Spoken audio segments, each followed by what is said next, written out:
and we need to have everyone settled before we can officially have the speakers coming on stage.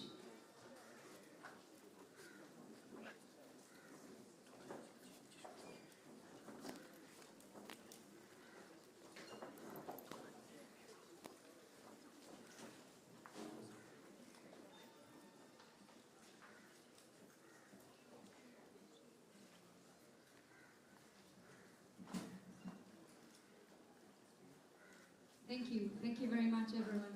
Acknowledging that once again that we're here to have the National Youth Dialogue on the budget process and understanding the criteria of resource allocation and specifically on the role of citizenry. Tuko hapa kuweza kuelewa ile bajeti yetu ya nchi inatengenezwa vipi na ni role gani tulionayo kama wananchi, uwe mwanamke, uwe kijana, uwe mtu yoyote kwa miaka yoyote, ni role gani ambayo unaweza kucheza katika kutengeneza bajeti yetu ya nchi na kuweza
Okay, I have my OSPD here, who is my security team, Mr.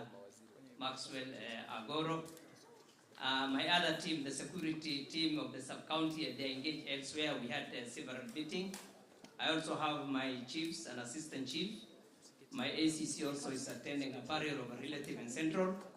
I have also an assistant county commissioner from the county commissioner's office, Mr. Madoka. So thank you very much, sir, and you're welcome. Asante. So Bwana Waziri, mimi ujumbe wangu ni moja peke yake kwa sababu nilikuwa nataka uwe na dialogue na vijana, so sitataka kuzungumza sana. Huwa naongea na wao sana wamezoea. Lakini ukiangalia vijana wengi wanajipatia ajira kwa kupitia hizi tarakilishi, either simu ama laptop. Kama ile Jitume Lab ambayo imeanzishwa na serikali kuu inapatia fursa vijana wengi sana kuwa wanatafuta kazi kule nje. In fact wanalipwa dola wakiwa hapa. Lakini baada ya wao kutumia hapa, huwa tunataka wakianza kupata zile ajira wanunue laptop ama watumie simu yao waende wafanye hiyo kazi nyumbani. Lakini kama kuna changamoto kubwa sana, nikiwa tunaweza kufanya laptops na simu ziwe affordable. Na njia moja ni kupunguza ushuru yake. Kwa sababu ikiwa tunataka vijana wafanye kazi, na najua rais amekuwa anasukuma sana hizo kubonyeza upate ushuru, yani bonyeza upate dola, sio? Lakini ikiwa unataka kufanya hizi kazi na kuna kiwango kubwa ambayo inaenda kwa ushuru, inakuwa ni vigumu sana. Sasa tutanyenyekea ikiwa we can make our young people be able to afford laptops, be able to afford phones, and I'm sure when they know they can make money, they will make good use of it. So sitachukua mambo mengi, nitamalizia hapa because pia mimi nakuja kusikiza vijana wanasema nini. Hii ni siku yenu, sio siku yetu sisi. Asanteni sana.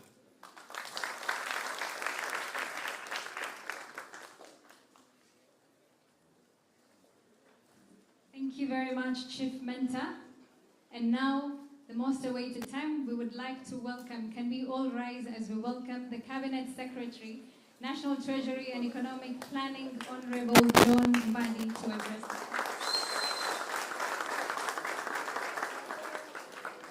Get in it.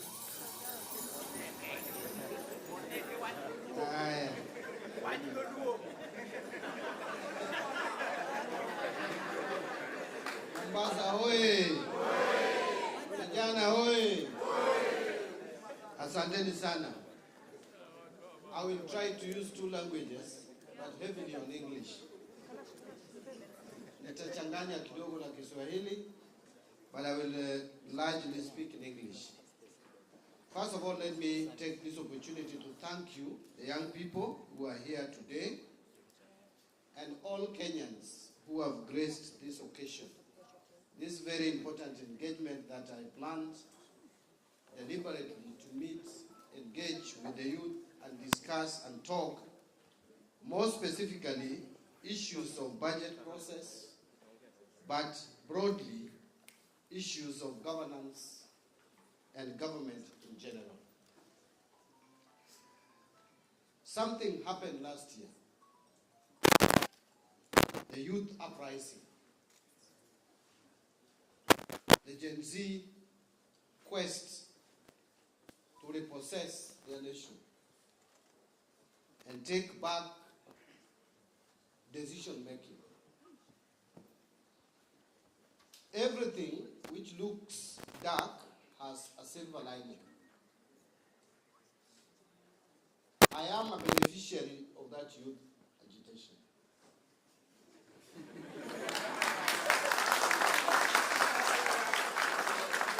I'm very conscious that I'm a beneficiary of that youth agitation. And therefore, my survival or continued stay in office is heavily dependent on how I manage that youth agitation.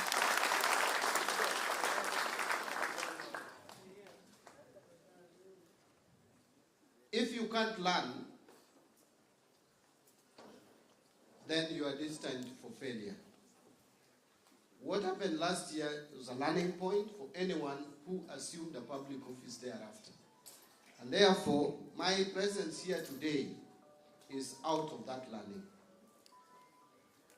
Nilianza in Nairobi juzi kukutana na wananchi kupitia kwa bunge la wananchi. Nilienda Jivanji Garden na nikakutana na Wakenya wengi na nikaahidi ya kwamba hiyo haitakuwa la mwisho. Tutaendelea na hiyo engagement, na nilisema hapo siku hiyo nilianza kusema nitaenda Mombasa. Baada ya kuja Mombasa nitaenda Garissa, pia nitaenda Kisumu na pengine nitamalizia na Eldoret. That is representative sample of where I want to visit. So today I am here in Mombasa. Let me just share something with you, my friends. When I made the decision to go to Jivanji Garden, even my team at the National Treasury thought I was crazy. Because we are used to the normal traditional ways of engagement, where we sit in our high-end offices, 14th floor, and we pretend to be knowing everything that Kenyans want, and we make decisions on the 14th floor of Treasury building. When I got to the National Treasury, I made a promise that I will have to change things, that I must move to the people. I want to listen one-on-one to the people. I want to hear you. I want you to ask questions, even the most difficult, even the most inconvenient thing. Just ask. Hata kama ni shy, don't shy away from asking. Hata nikishindwa leo, nitatafuta majibu, nikienda Garissa nitaweza kujibu. So let us engage. In fact, I came here for engagement. That is why I have not prepared a written speech. I want this engagement to be natural. I want us to speak from our hearts. I want us to understand each other. If there is anything that you don't understand, please ask. And so, let me just say a couple of things. It is important first to understand what informs the budget. We all know that the budget process starts around September every year. That is the time when you come up with what we call Budget Review Outlook Paper. Budget Review Outlook Paper simply speaks to what happened, because you are not starting from zero. A country is running, is on the move. It started running kitambo hata before independence. So you ask yourself, last year, the people of Kenya gave us a budget. Hiyo budget tulitumia namna gani? Pesa ilitumika wapi? Na tumetekeleza nini? So that is the Budget Review and Outlook Paper. Looks at the previous budget, where you are, what happened, their projections you made, did you realize them? If you did not realize them, what are the reasons? And how are you going to do things differently going forward to make sure that the challenges you faced with the previous budget are mitigated? So that is the starting point for budget. And then you project where the economy is going. Now you move forward to where we call the budget, to what we call the budget policy statement, which we released Juicy, which simply spells out the government agenda. But let me put it this way as well. All budget process is anchored on a manifesto. All budget process is anchored on what we call the policy direction. It's anchored on a vision. So what is the vision of our country? Vision 2030 is the vision we still work on, which spelled out that we want Kenya to be a middle-income economy, not a lower middle income, but upper middle income economy by 2030. So hiyo ndio vision yetu. So from that vision, now you come up with policies which includes the government's manifesto, because every government must have been formed. We are a multi-party democracy, must have been formed through campaigns. So a political party comes into office.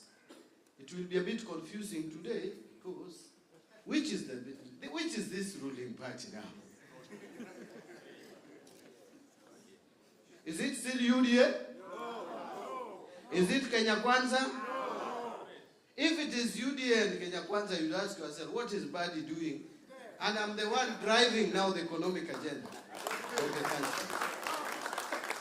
I've never been a member of UDA, I've never been a member of Kenya Kwanza. I am ODM, and ODM is life.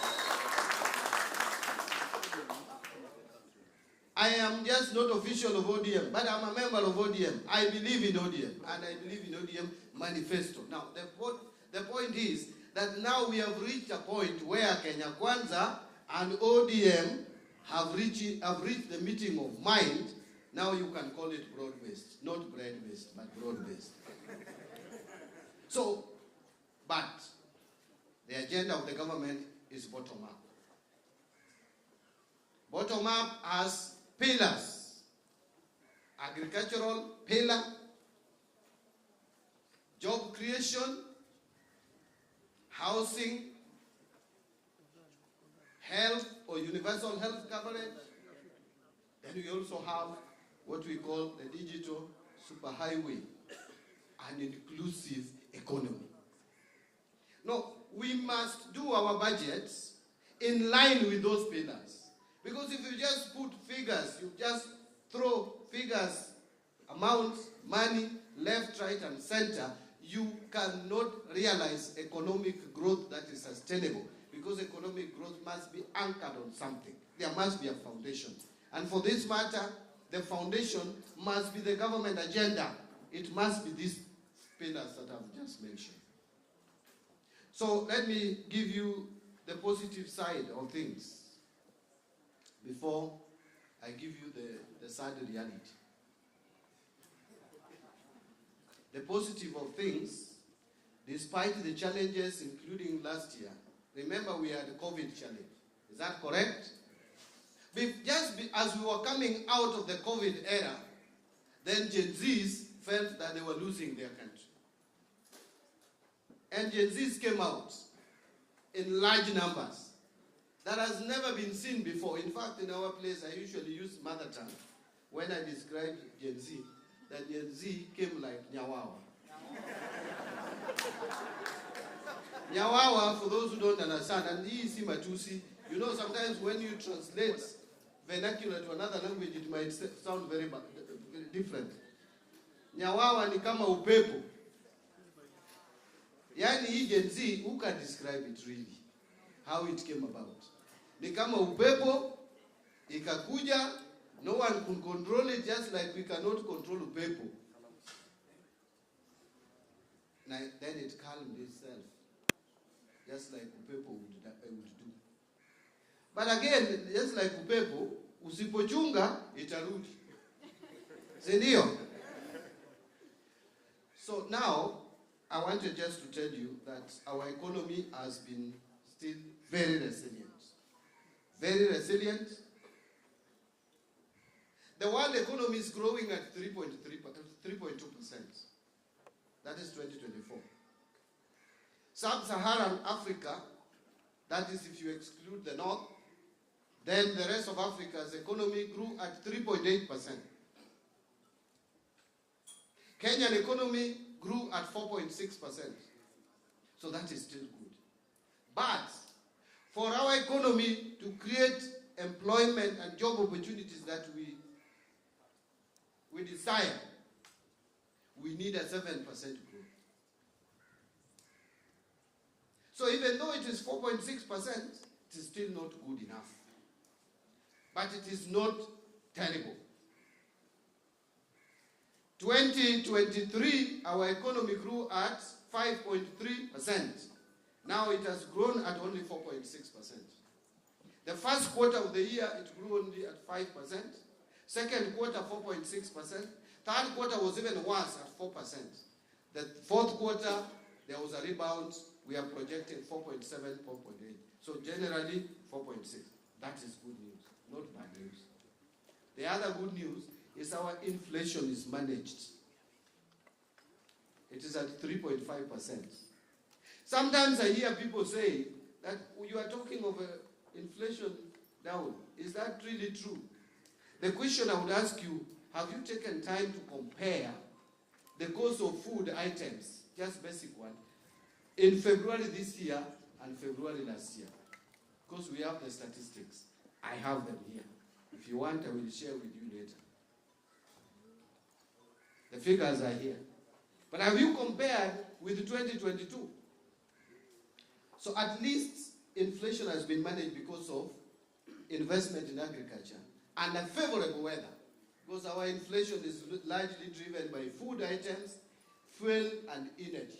Even if you check the prices of fuel 2022 and now, there is a reduction.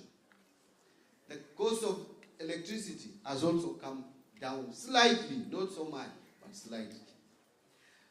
Our reserves are good, so we are not scared that we cannot pay our foreign debts because we have enough reserves to cover 4.7 months of import. That is generally very good. We have been having only 2 months cover. Now we have 4.7, which is $9 billion in reserves. Something positive again is that the interest rates, the government of Kenya has been borrowing money from you people through banks and other financial institutions, pension funds, giving government money, Beja banks, KCB, Cooperative Bank, Equity, DTB, have been giving the government of Kenya more money than they are giving the individual Kenyans, private citizens. And they have been giving us money at very high interest rates. Up to August last year, if you were buying 91-day treasury bill offered by government, you would get interest of 16%. Thursday last week, I did not check yesterday, but I think the change is not much. Thursday last week, in so many years, only witnessed during Kibaki time, the interest rate on 91-day treasury bill was at 8.9%. I know many people may not understand what that means, but I will explain it to you just in a layman's language, because not all of you are figures people. And by the way, before I explain to you, can I ask you a question, but don't answer me?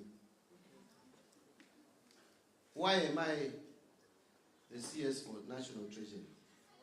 Am I the greatest economic mind in this country? You have answered me, although I say don't answer, because I knew the answer obviously, and so I didn't want to feel very, very small, because I knew you were going to say no. And that is the correct answer. I'm not.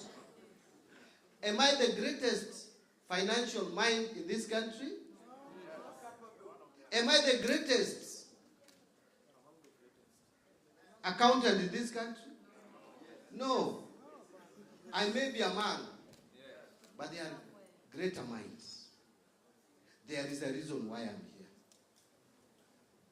And the most important reason is that God wanted me to be here.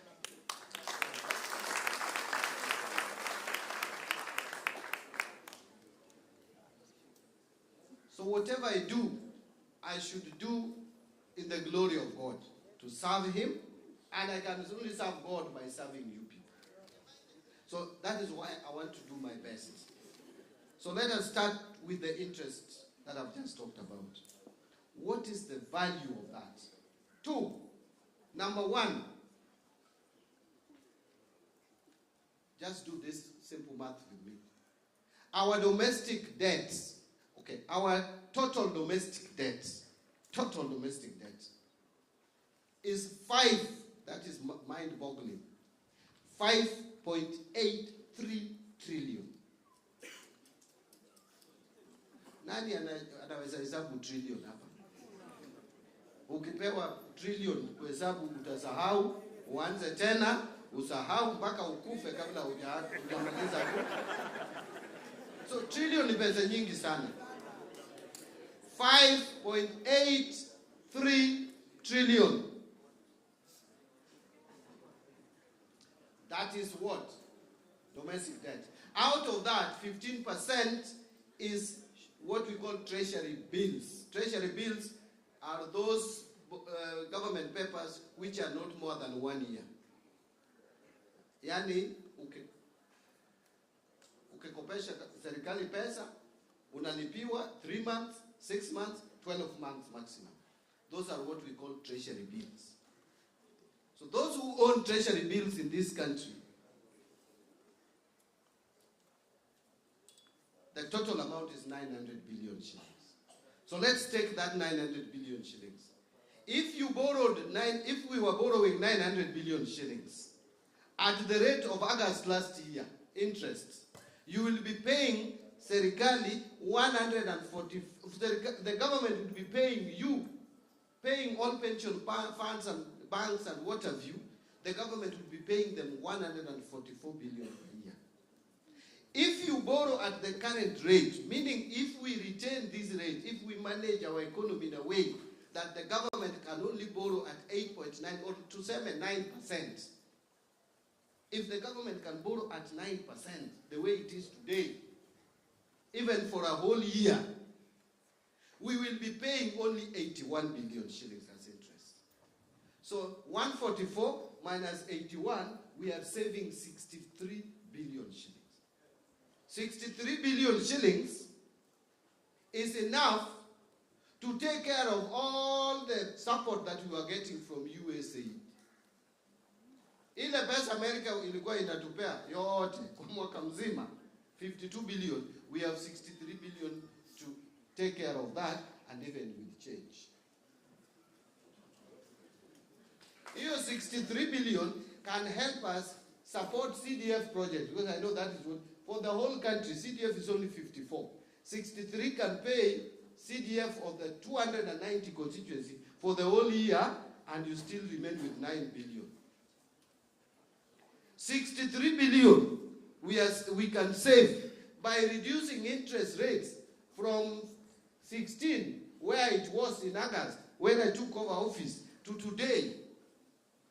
If we take it to the current rate for a whole year, the money we will save out of that can pay term 1 capitation for both basic or primary school, JSS, and high school, which is only 48.8 billion.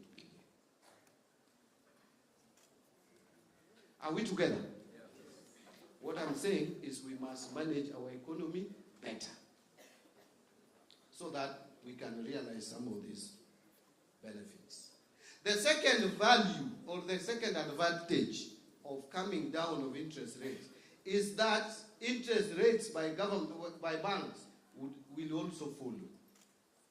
You have seen recently Equity Bank reduce interest rate by 3%, Kenya Commercial Bank by 2%, some banks, Cooperative Bank 2%, some 1%, but if it is consistent, then they will lower interest rate. And when the interest rates are low, then someone with a kiosk can go to the bank and take loan and be able to pay, especially if government is also paying pending bills. Sawa. So that is the positive side. Let me now come to the negative. Let me now paint to you the real picture. You know, when I talk about these nice things, you think things are rosy, and then you ask yourself, but how come I don't feel it? You see, that's the question you'd ask me. How come I don't feel it? The reason why you don't feel it is because of the following. Number one, my fellow countrymen, our debt level has reached a point it was almost slipping to unsustainability.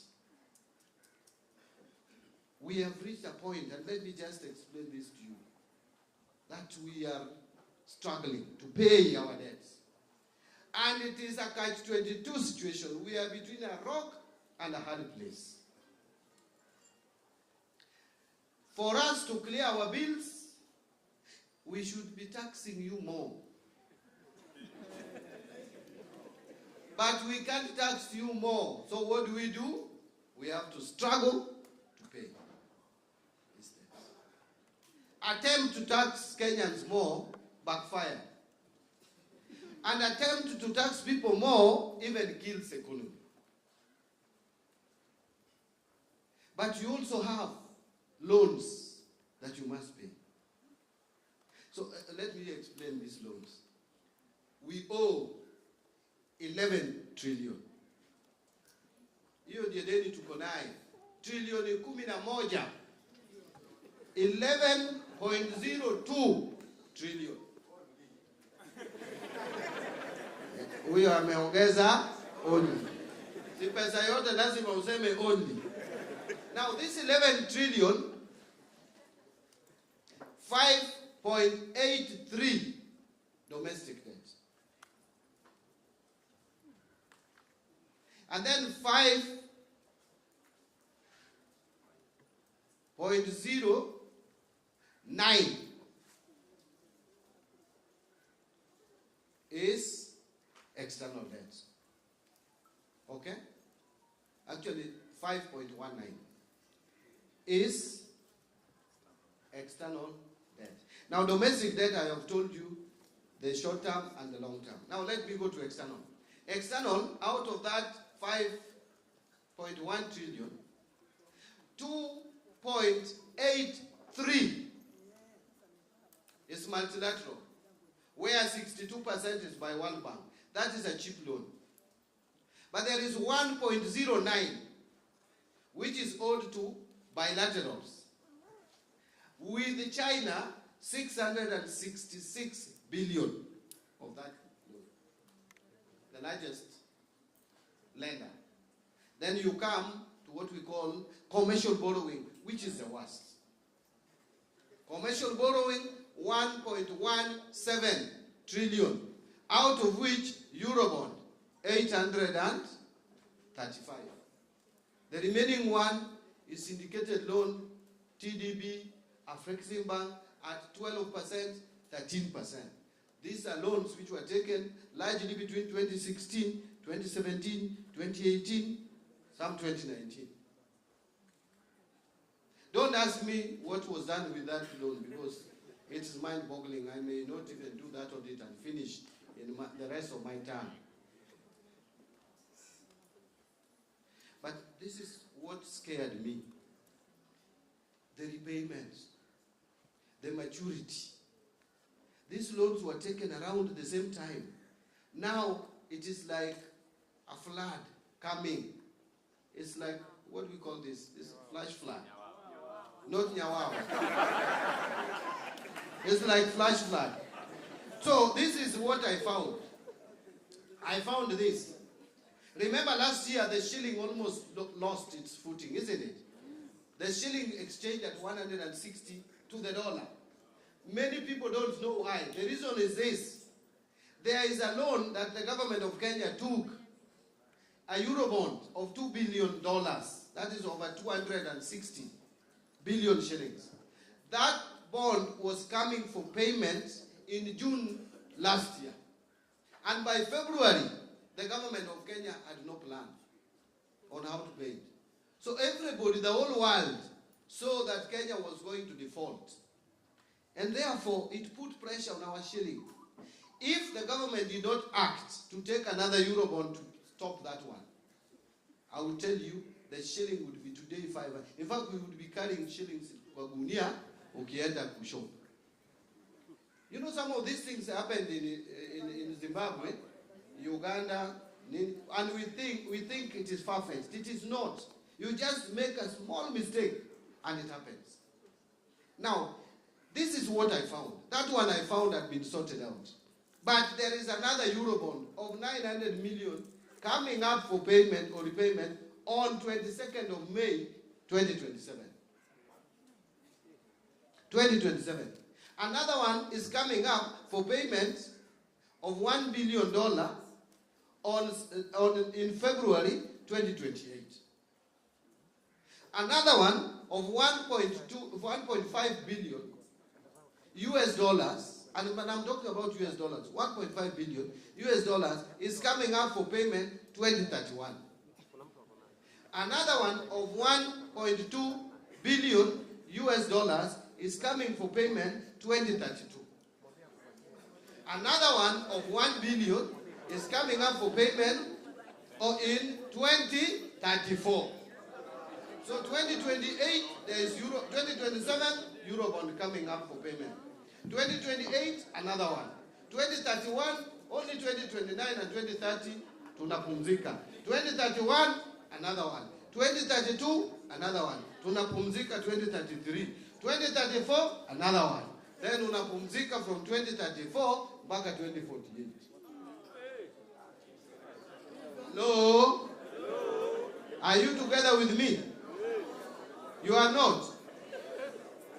Bas, nyamaza, that is not the end of the story. This year, hiyo nimemaliza na Eurobond. Nimerudi kwa this year. Maneno mengine, syndicated loan, TDB.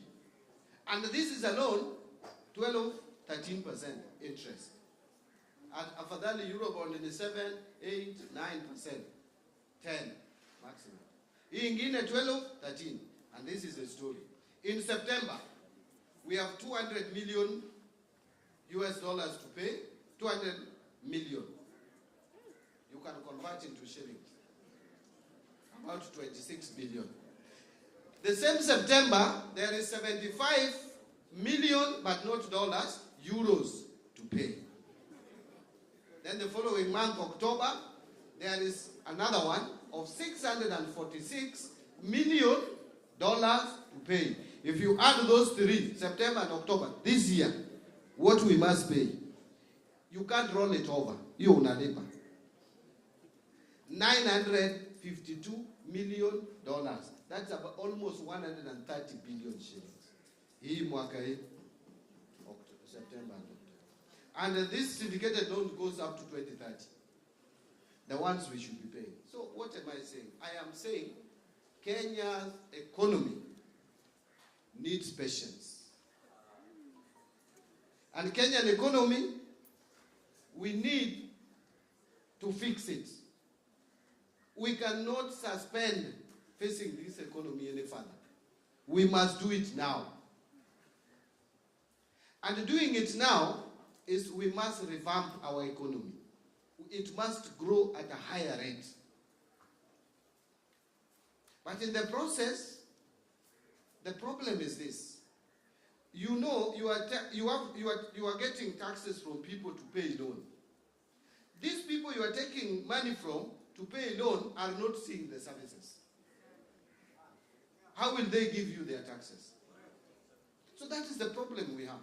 That is why I've come to you, that the resources are constrained. But how effectively can we use the little that we have in a way that would impact in your lives so that you can help me continue retiring these loans until we reach a point when Kenya will be in a position of serious takeoff economically. Otherwise, if we just complain and continue complaining, who will solve these problems for us? If I was to run away, I would have run away. I would have said, no. There was nothing forcing me to take this job. If anything, I was not even in Kenya Kwanza. I was not even a member of UDA. I was this other side. But I've asked myself, have these problems been created yesterday? No. These are problems that have been piling from around 2014, piling up to today. Someone must fix it. And God has seen it fit that it is John Mbadi to help the people of Kenya working together with you to fix this problem. So I came so that first I want to listen to you. But after listening to you, my proposal will be this. We have various groups of youths here and Kenyans. We are Bunge la Wananchi. we have Bunge Watch, we have the youth led by university students. After this discussion and going forward, so that we don't have again a serious contention around the finance bill. And by the way, let me just talk about this finance bill. Finance bill does not have to increase taxes. It can also lower taxes. I can hear you saying lower. I have started. You know, you people, sometimes you make me laugh. Do you know that there are some amendments that we brought to Parliament in December? Are you aware? We brought amendments back to Parliament where if you are employed today, the day you are going home, you take your pension without paying any tax.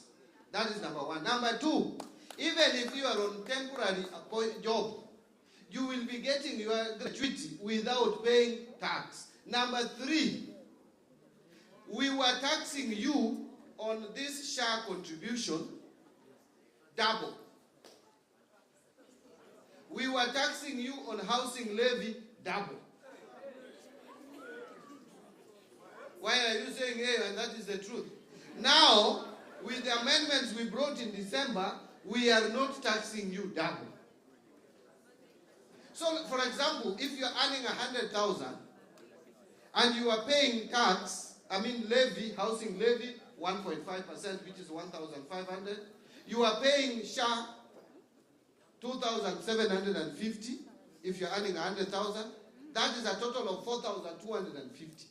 That same amount which has been deducted from you was again being taxed, and that tax of about 30% you are removing from your remaining amount. So you are paying SHA, you are paying housing levy, and then you are paying again tax on the same.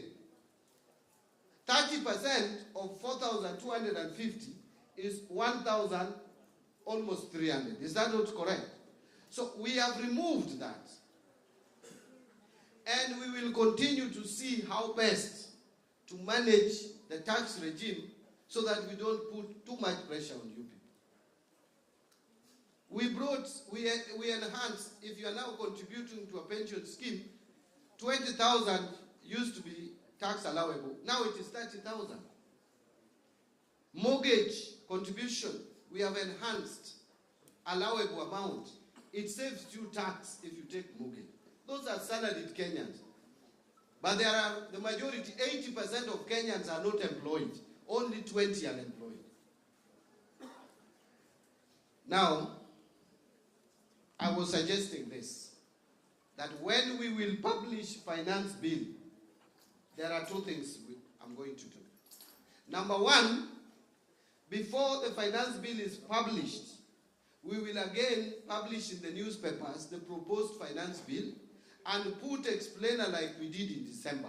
For each suggested amendment, if there will be, we will be explaining what it means. And then I will have, because every county has bunge la wananchi, we will have a conversation, all the counties, discuss finance bill. Then we invite people from all the 47 counties to come and have a sitting with me and tell me, in Mombasa, we have rejected this, and this, and this. So that when we take to Parliament, we take what Kenyans have agreed on.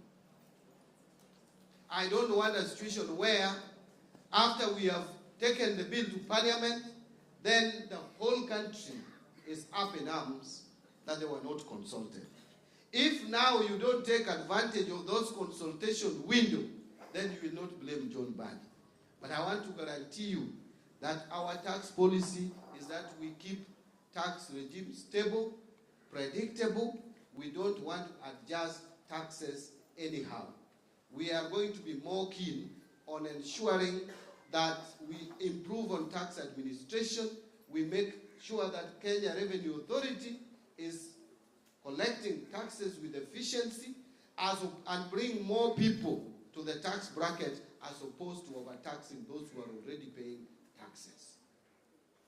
I want to stop there because I wanted this to be an engagement.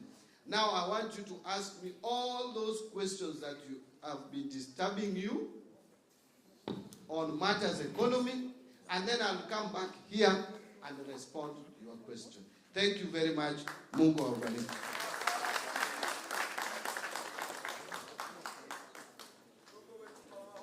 Thank you very much. I think he deserves a bigger round of applause for taking us through exactly what it means to plan for the government budget, and also basically just enlightening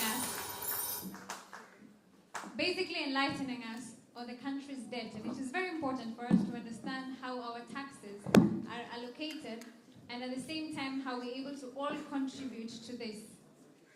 As Waziri has said, today is a dialogue. Over 80% of the people in the room are the young people. Si tulikuwa maandamano?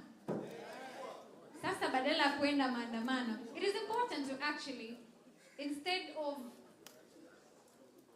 of trying to amend a mistake later on, it is important to work on the prevention and to understand our role as citizens. This is the chance that we have to understand what exactly our role as citizens of the country is, to contribute and to actually make sure we are coming out of the current problem of taxation and the country debt that we're in right now. So I'm going to have my colleagues, Rajab and Wilson. Do I have Rajab and Wilson around? Yes. Do you all have mics? Yes. Do we have extra mics? The sound team.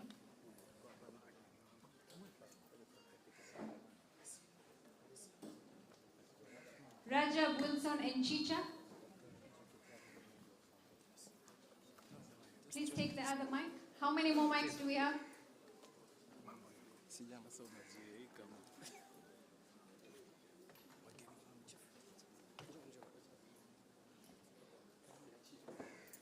As we wait for the mics to be allocated and strategically place people around, can we have a very clear pathway, because we are expecting the governor of Mombasa County anytime soon, so it is very important to have a clear path as he gets here, instead of disrupting the discussion.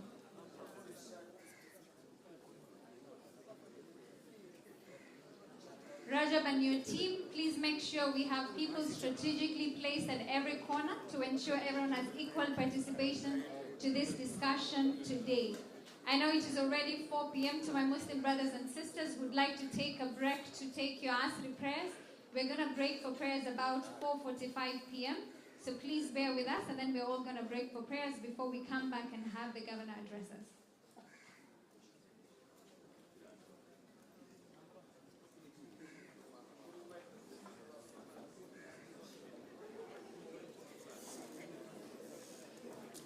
As we have the sound team take care of the mics, I would like to remind everyone on today's agenda. Very brief in your questions to allow someone else to say questions. Yes, One question per person. All protocol observed. The cabinet resolution on dissolving some parastatal, which one was the Kenya Fishing Industries Corporation. We want to get some feedback from Waziri, because of potential to our wavuvi. Thank you. Thank you.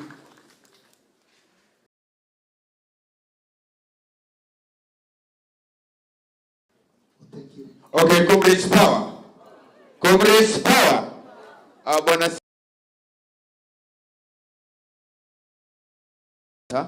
I have a concern. Yeah.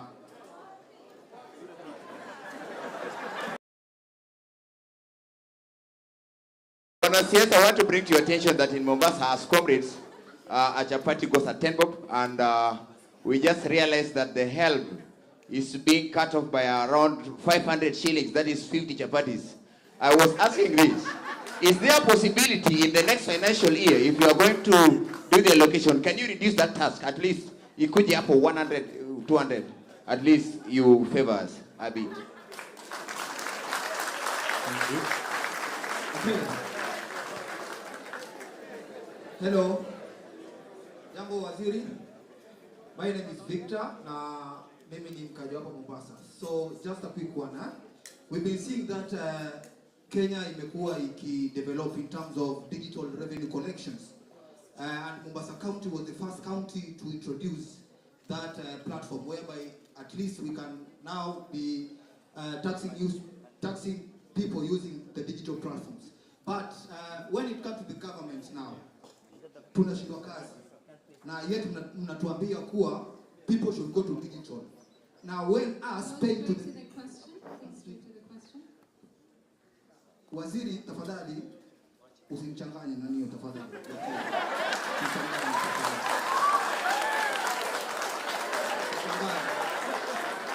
Sawa, tuendelee Nandos, tuendelee. Swali langu ni hili. Wacha niongee Kiswahili tuelewe. Swali yangu ni hili.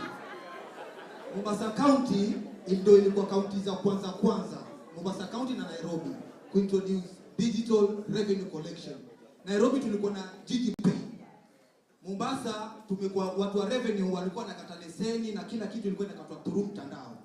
So swali yangu ni hivi. SHA tunalipa through digital, si ndio? Kila kitu tunalipa through online, si ndio? So why is it that sisi tukilipa through online platform kuna corruption nyingi sana? Sawa, Mr. Waziri. And then my last. Okay, thank you. Just last one. Nando Mr. one. Waziri, if possible, if we can start taxing these churches. Pia inaweza kwa mzuri. Alright. Thank you.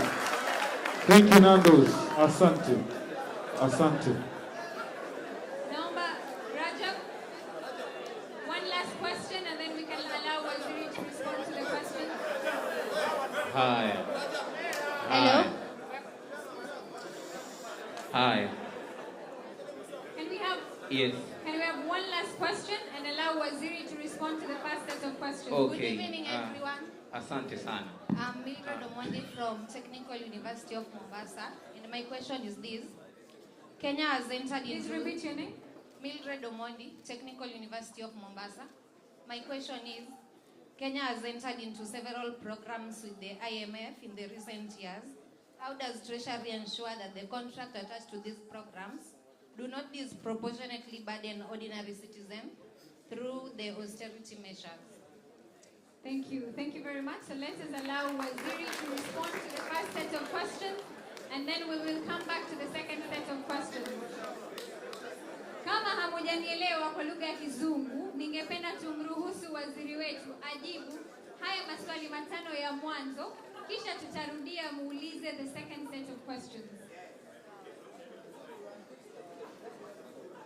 Therefore, so we have one last question. There is a lady back there.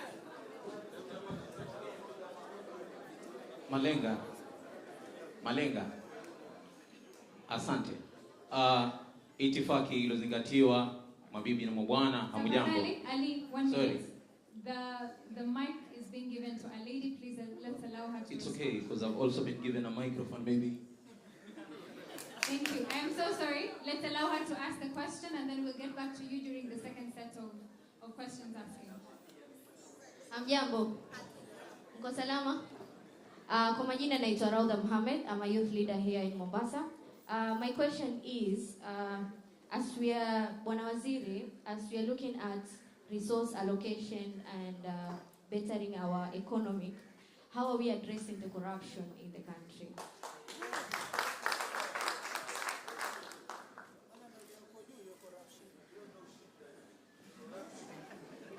Thank you very much. Let's allow Waziri to respond to the first 5 questions.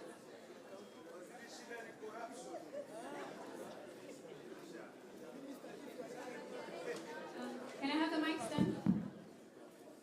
Thank you very much.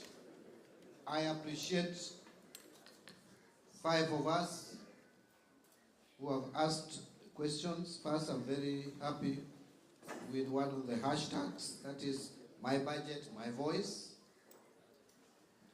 Let me try to address the 5 questions. Some of them have been repeated, and for emphasis, I will deal, especially the issue of corruption, I think has come more than once.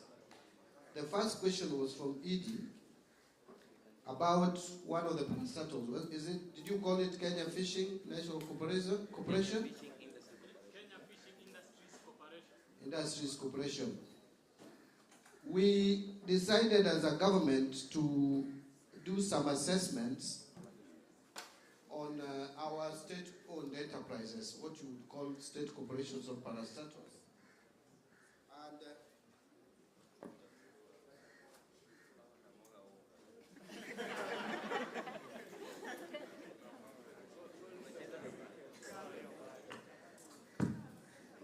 Thank you very much. So there has been talk. We have so many parastatals in Kenya, almost 200 of them, and some of them don't make sense. And a lot of us have complained, governments have complained in the past, so we decided to constitute a team to look at these parastatal reforms. And recommendations were made.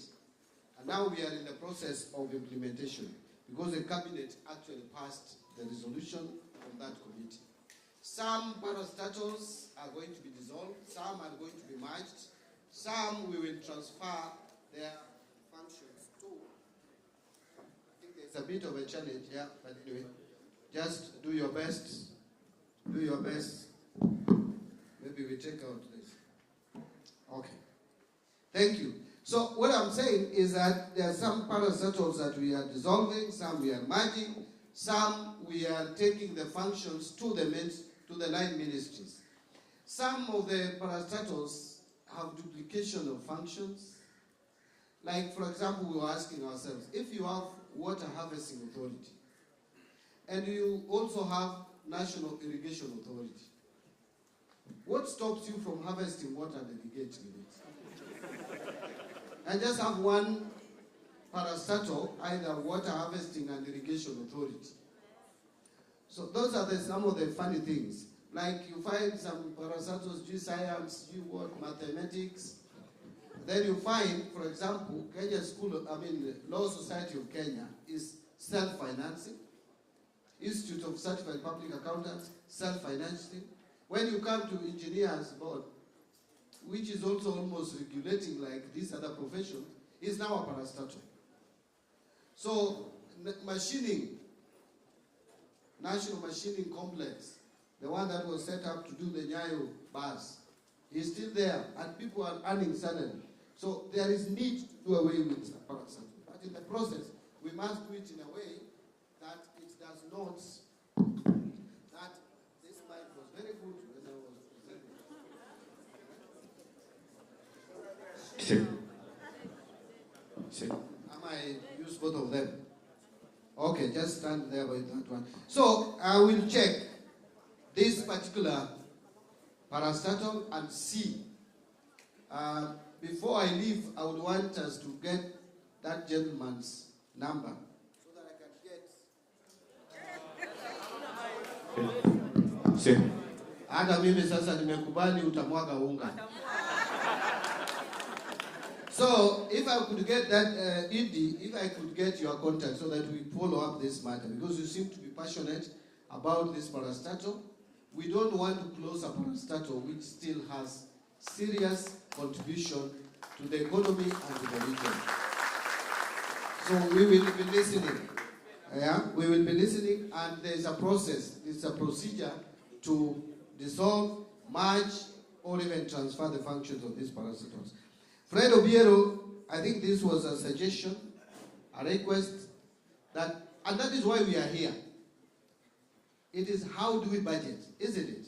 So you have suggested that we put more money for university education, if I got you correctly. Yeah, we put that help must be reduced by how much? 500 shillings. 500. And that is a lot of money. See, that money can buy something. How much what can it buy nowadays? In campus, can I tell you something? When I was in campus, first I studied, we were getting what used to be called boom, our time. I don't know whether you've heard about that thing. Our time, there was some money called 5380. 5,380. It was a lot of money. You could even pay school fees for your siblings. You could buy, we used to buy trousers. Those days, trousers with pockets, yeah. That if you didn't have that one, then you didn't know what you are. Yeah? So we used to buy those ones, and buy our whatever suitcases. Then towards the end of my schooling, something radical came, that now we have to buy food. That's the first time I paid accommodation and food. Fortunately, I was a student leader, so I didn't pay accommodation. I was given a room for free. But I paid food. And that time, ugali was 2 shillings. Sukuma wiki 50 cents. Black tea, coffee, tea, cocoa 50 cents. The most expensive was beef, 7 shillings 50 cents. Is it the way it is still? Things have changed. They are tougher, eh? So I have taken notes. That is why we are engaging here. That you are requesting that when we are allocating resources, we support university education. But there's something I want to say about university education. As a country, we are finding it very hard to support university education. Because we need about 100, not less than 107 billion. 107. But we are only able to allocate about 79 billion. So there's a shortfall. But the biggest problem is that we end up not educating the people we should educate, and sometimes we educate people we should not educate. Because you see, there are children, like that, there's children of Badi, who go through primary education in private schools, paying 300,000. High school, 500, 600,000 per year, or even per term.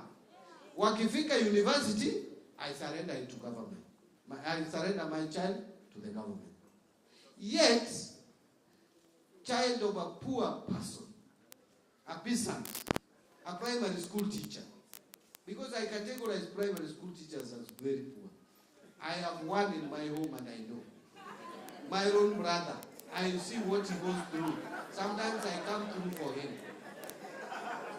So, you find these children of poor people. Hello, let's not digress to the primary school teacher.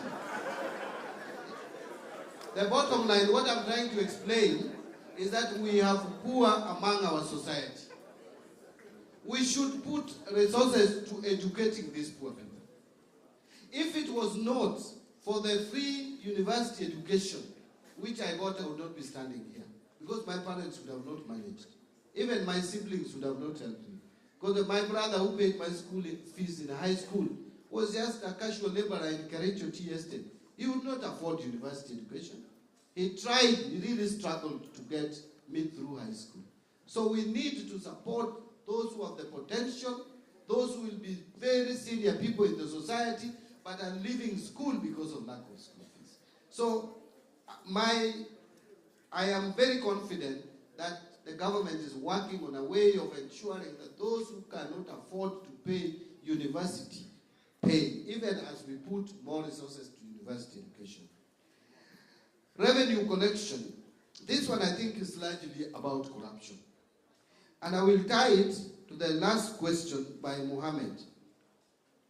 A lady called Mohammed. There is Victor. They both asked similar question. So the question was corruption. Let me explain this. If we seal the loopholes of corruption, which I believe we must now, because remember, ladies and gentlemen, this money we have been going for out here, IMF, World Bank, African Development Bank, money from China, money from wherever, Europe, Italy is giving us money, by the way. Italy and Germany, those are the leading bilaterals now with Kenya on loans. That money is not going to be there. With the Trump administration, it's very clear. They have said they are not investing anymore in overseas development. They are withdrawing money from the war in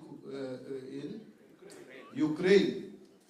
Europe has decided that they are taking up that war.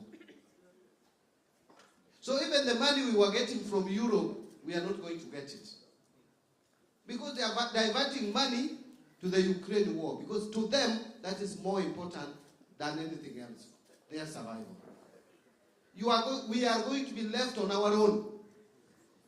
And the truth is, and which we must tell every public servant, hata kama ni kuiba, tumeiba ya kutosha, there is no more money to steal.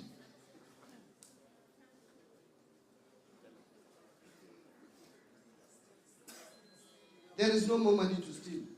There is this talk, someone was putting it on me. It is a former President Uhuru Kenyatta who said it, that every day we are losing 2 billion. Have you heard about that? Let me ask you, if we are losing 2 billion every day, how much is that per year? 720. I was asking, if we then reduce our appetite by 50%, if you are stealing 1,000, steal 500. Another person, if you are stealing 100, steal 50. If we make a decision, a conscious decision, the whole country, those who are stealing, not all of us, those who are stealing, that from now, going forward, we steal 50%. That is not desirable, but I'm just suggesting. What happens? You will save 365 billion in a year. The total external debts that we borrow, external, is only 352. So I would not even go to queue the IMF offices, one bank. I said it went viral that it is very discomforting. Do you know how we go there? You know, you are scheduled, your time, and it is 30 minutes. Come on, if you are lucky, 30 minutes like this. So we are lining in the corridor, literally. You go there, you find Ghana is waiting. You find so mnaitwa Rwanda wanakuja, wanamalizana. Then you call Kenya, we come in, we defend ourselves, our figures, our what, the things that I was talking about here, inflation, sijui reserves, tuko na hii, the revenue to collect hii, expenditure we are cutting to this. Then unatoka. That is how you get the money from IMF. My friend, if there is something we must work towards getting out of, is that banking culture. And saa hiyo tunaenda America na nitaenda April hii. On 18th, I'm on air going to the US. Tunapanda ndege ministers, imagine tumeweka tai, tumenyonga tai. Ministers wa Africa, tunaenda wapi? Tunaenda kuomba America. You know, it is, by the way, it is the truth. Now, how do we deal with corruption? We can put systems, but corruption to fight, it must start with me and you. I will spell out what we are doing now to fight corruption. But I will explain to you that that is not enough. They even frustrate systems. Kwanza nyinyi mejenzi mmesoma, muna understand technology, you can collapse it anytime and bring it back. So hata tukileta teknolojia gani, if you decided to hack it, to do what, you will do it. So it has to be a cultural change. It must start with you. We must change our habit. I went to Singapore. I've been to Singapore, I think thrice actually. There was a time I was in Singapore, let me tell you this. And this is not a created story, it is the truth. I went and had my lunch. When I finished, is when I discovered I only had US dollars. And they don't take dollars. You have to go to the bureau, get change, and pay. Now, I told them, I don't have money, and I left my card, my credit card. So what do? They told me, no, it's okay, it's okay. I asked, is there a bureau here? They told me, yes, here you can get money exchanged. But the rates are not so good here. There is a place where you can get better rates. Imagine someone telling you that. I wonder how many in Kenya will tell you that. That don't exchange your money here, go and get a better rate there. And you know they are pointing about 300 meters away. So I said, fine, so I can get better rates there? Yes. Then I pay? Yes. So I thought they were going to give me someone to go with me. Imagine, he said, just to go, it is there. I walked and I was looking and I'm alone.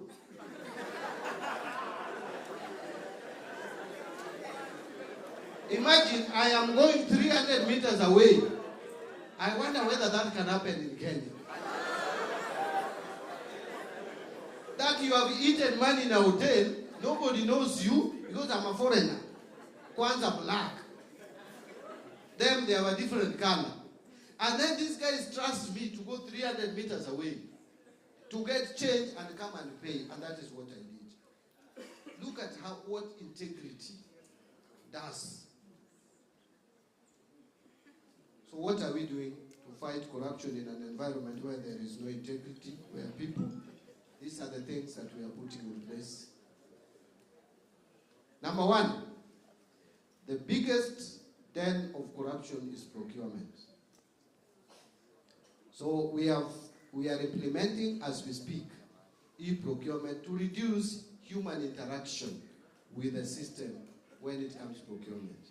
This has been talked about for years. When I came to the Treasury, I asked, why haven't we rolled out this system? The system is already there, but it is not being rolled out because there is no money to roll it out, to train people. And how much is that? 560 million. I signed it in my first month. And now we are onboarding all government departments. By 1st of April, all MDAs should be in the system. We are going to pilot it for 3 months, April, May, and June. July 1st, all government procurement systems must be on that e-procurement platform.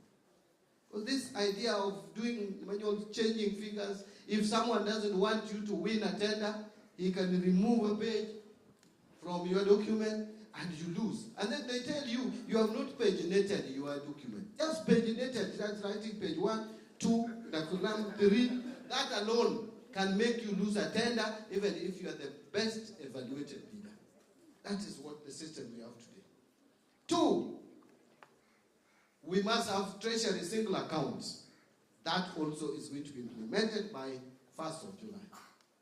Number 3, the budget we are doing today is zero-based. This idea of saying last year I got 10 billion. So this year, can you add me 500 million more? To do what? No one knows. You must justify every coin. You must explain that these are the programs I want to run. And we have put a module in the IFMIS, a budgeting module in the IFMIS today. So that if you have said I'm going to buy chairs, low back chair, whatever, there is a price range for it. So that we standardize procurement. You will find the government offices, 1 floor, 2nd floor, the same pen like this one. It is 1,000 on the 2nd floor, 3,000 on the 4th floor. This same pen. That is what is obtaining today. Those are the things that we are working on. Finally, there is accrual accounting. I know that one now, many people will not understand. Cash basis to accrual. A bottle of water, buying this bottle of water and buying a car in Kenya has the same weight. They are expensed immediately.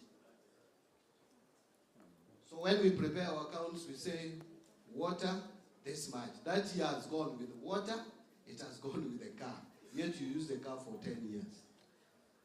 We must have a system which capitalizes goods, captures pending bills, and puts the pending bills in our balance sheet. So that if we are broke, we are broke.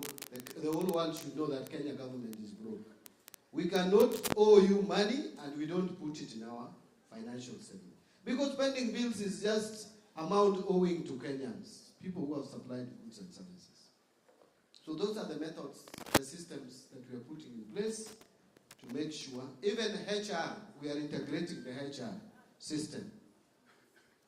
By next year, next financial year, we want all the HR systems integrated. By click of a button, I can see all the money paid to staff across the country.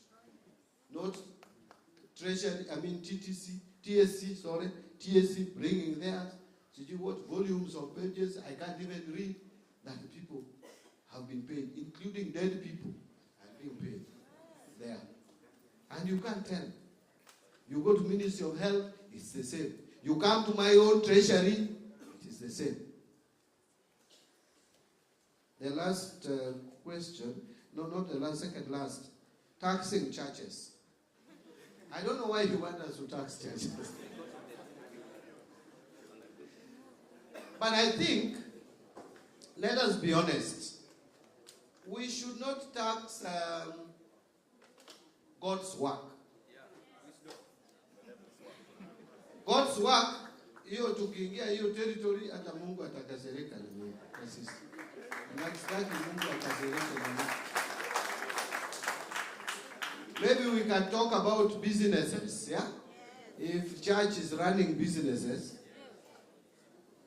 But let us also, Christians, Muslims, Hindus, let us also put honesty in whatever we do. If we are going to reject any public contribution, let us reject everything public. Let us be putting money in envelopes and hand them in. Whether you have stolen that money, you ni shauri yako na Mungu yako. Because you cannot say that my million is the one that I've stolen, yet someone has contributed 1,000 and you don't know whether you also stole a chicken.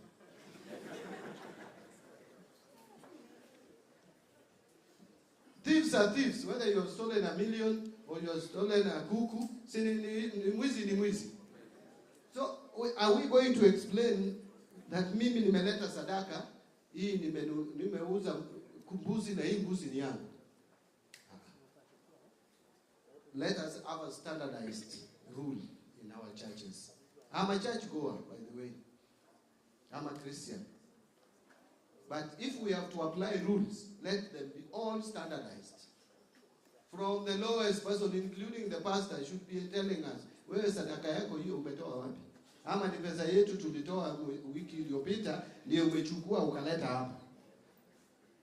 So that all of us are accountable. So we all want to be accountable. But don't push me to tax churches, vita na churches sitaki. Na hiyo inaweza kuwa vita na Mungu, si ndio? Nani anataka kupigana na Mungu hapa? Hebu inua mkono. Mimi sitaki. Lastly, there was a Mildred, you asked a very, very good question about IMF programs and the conditionalities that come with them. Something that I want to explain about IMF. By the way, IMF does not force a country into their program. We invite IMF ourselves. But when you sit down and with them, then you must, for you to get the funding from IMF, you must now abide by their conditions. The mistake we did with the IMF program of 2021 is that we agreed on a very ambitious revenue mobilization. When the program is coming to an end in April, okay? I think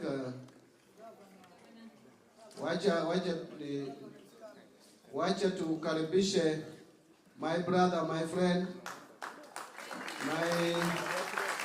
my deputy party leader,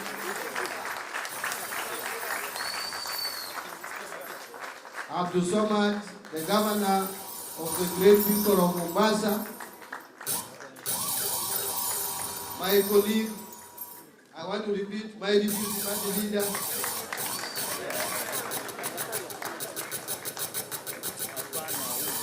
so tumemkaribisha, si ndio? Wangapi wamekaribisha gavana? Nione kwa mkono. Let's give him a round of applause again. You know, this event was supposed to happen in the morning, but when I shared with my brother, and I'm aware that he was attending a very important meeting in Nairobi as a member of the Central Committee of ODM, which I used to chair, and which is my party. When I asked, in fact, I asked whether I should also attend today's event, nikaambiwa, no, wewe, you are a technocrat. You have been donated to go and, so we don't want you to bring you into politics. Thank you, my party leader, for saving me and blocking me from being part of the politics of Nairobi today. But kwa roho niko hapo.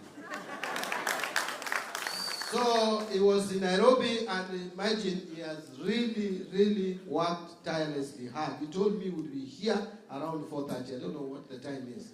Thank you, my brother, for coming. I know you will find your time.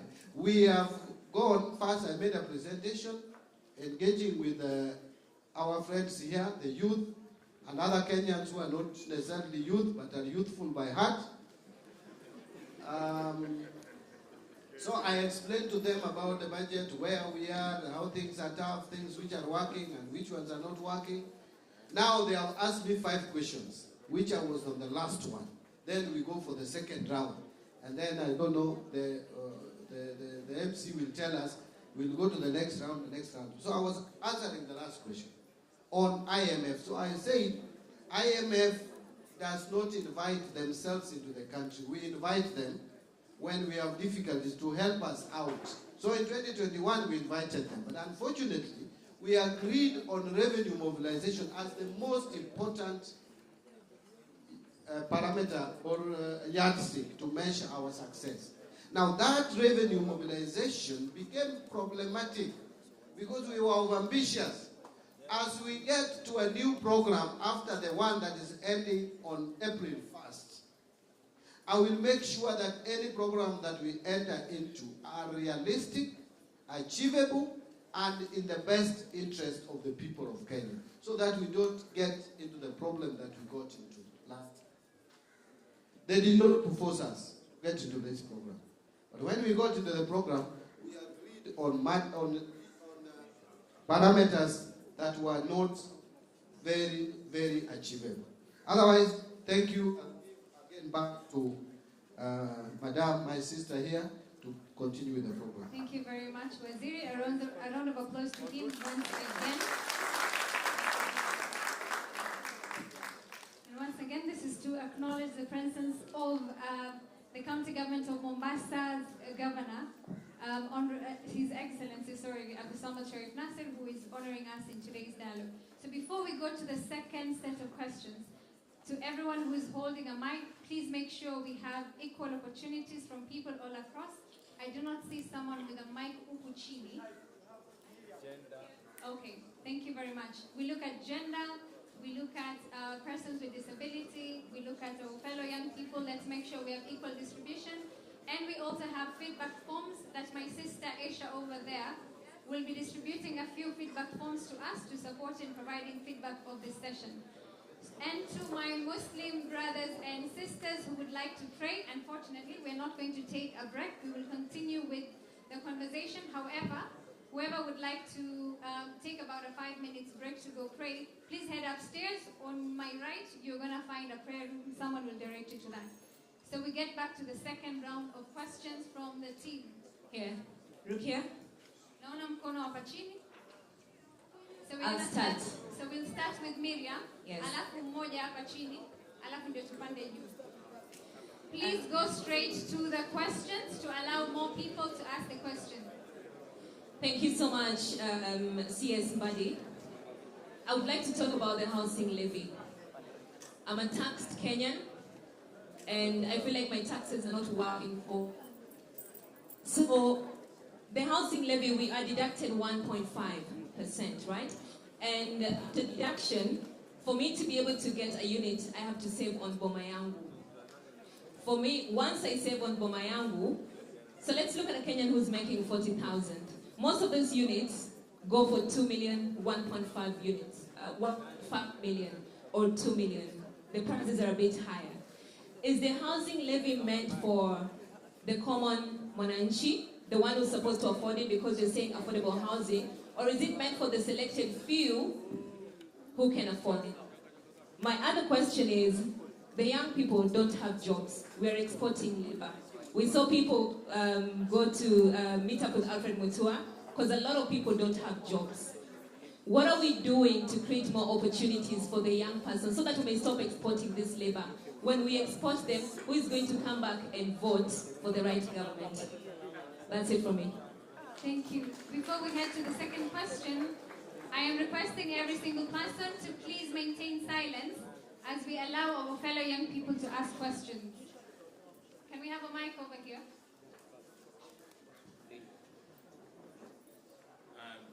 Good evening. I have a question to the CS and the members of the public. There is a lot of wastage, Mr. CS. My name is Albert Oma. There's a lot of wastage in the government that is costing the taxpayers a lot of money. Even those debts we are talking about, we can reduce them when we avoid this wastage. There was a convoy of 100 people in Addis Ababa and taxpayers' money. You, the CS, you have been using choppers and your colleague will pay overtime. I believe if we can now go to lifestyle where we reduce wastage, we can save a lot. Another one is Kasongo, distributing 20 million per child.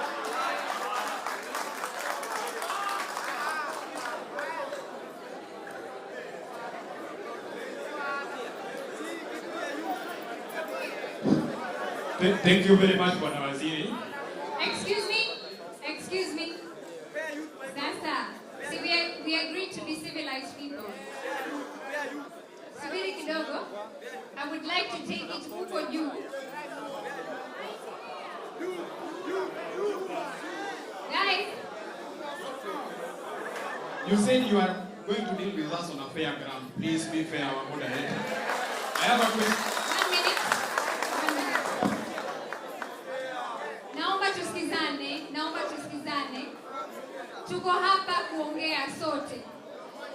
Tusipoheshimiana, ni mimi nasema mic inaenda wapi? Na kwa sababu mic imetoka hapa chini, turuhusu watu wa juu.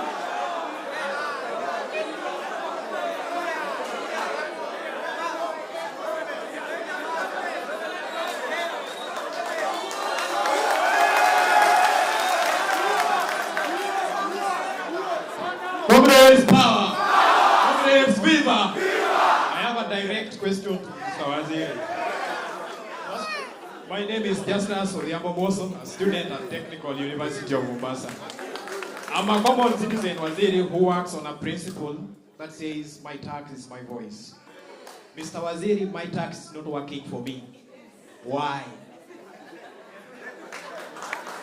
And we have a question this side. Naomba mic this side.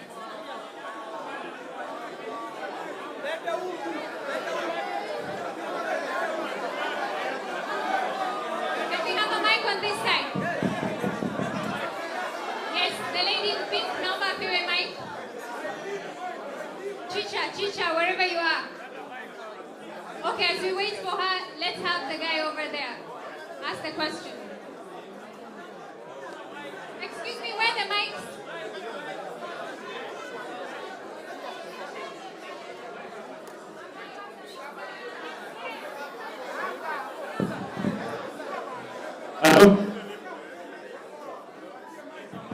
Comrades power, comrades saga, comrades ria, comrades shh. My good name is Vivian Ongoi. I'm a psychologist and a student at TUM.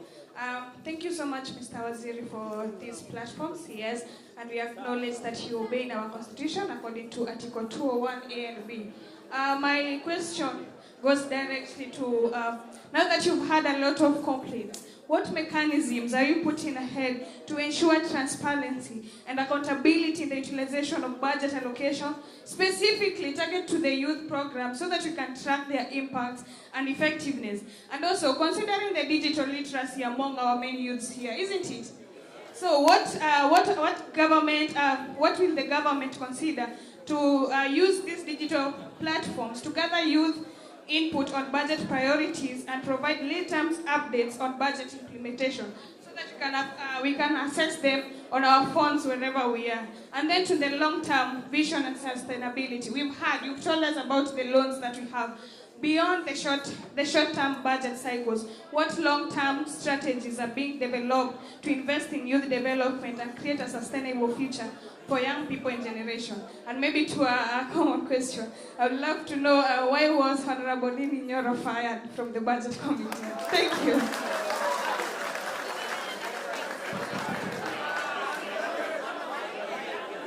Okay, thank you so much. Thank you so much. Comrades power! Comrades power! Okay, to all the protocol observed. Okay, thank you so much. I'm the one talking here. My name is Ezro Nogola, the president of Kenya Coast National Polytechnic. So I'm here with two questions, Mr. CS. Here in Mombasa, you find that we have situation where you can go to buy a matchbox in a shop. In this shop, you are told that the matchbox is 10 shillings. In the other shop, the matchbox is 5 shillings. What are you doing as the government to ensure that there is a standard price for commodities in the country and everywhere across? Another question. Another question is... Question. Excuse me. Allow your friends to also ask I questions. think just one. Allow your friends to ask questions.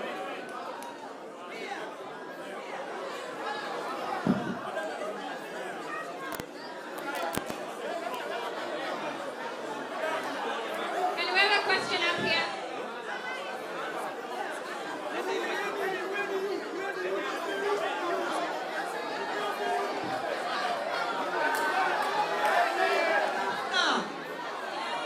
Hello. Hebu tulieni. Nawaomba mutulie. Huku kuja kwa waziri pengine hata mjui ankuja kwa nini. Lakini niko na haja na hamu na furaha hasa nilipoona nyinyi Gen Z mtamuuliza waziri maneno ya kisawasawa kuhusu budget yetu. Lakini naona maulizo ya kiuoga. Na huu uoga mnauliza nao ndio muona bwana waziri yuajibu vile anavyotaka.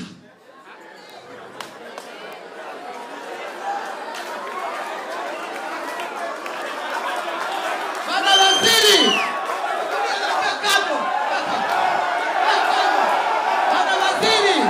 Bwana waziri, mimi nakupenda sana. Na kukupenda kwako wewe umefanya busara ambaye haijafanywa na waziri yoyote. Kuja kukaa na wananchi wadogo instead of your MPs there ambao wananunuliwa na yes na no. Kwa hivyo bwana waziri, nakuomba sisi wananchi twaumia na kasongo watuua tumaliza.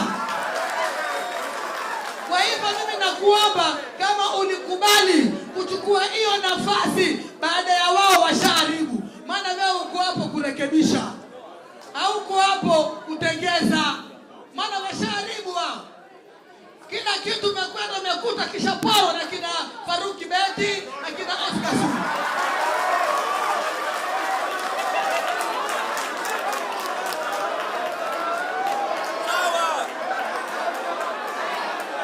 Sasa wao, yes. Wewe uko hapo. John Badi, as I know you, when you are the MP, is the way you are guruma in the parliament. Do it now also. Nobody can go over you. You are coming from a very biggest party, ODM. Usimwogope mtu, sisi tuko. We are here to defend you and we love you. As I've said from the beginning. Here when you come defend Kasongo, we don't want. Mwache Kasongo aende kadefendile na Kipchumba Nurkomen, Faruki Bet, Oscar Sudi, mwache na kadefendile. But not you. Thanks a lot.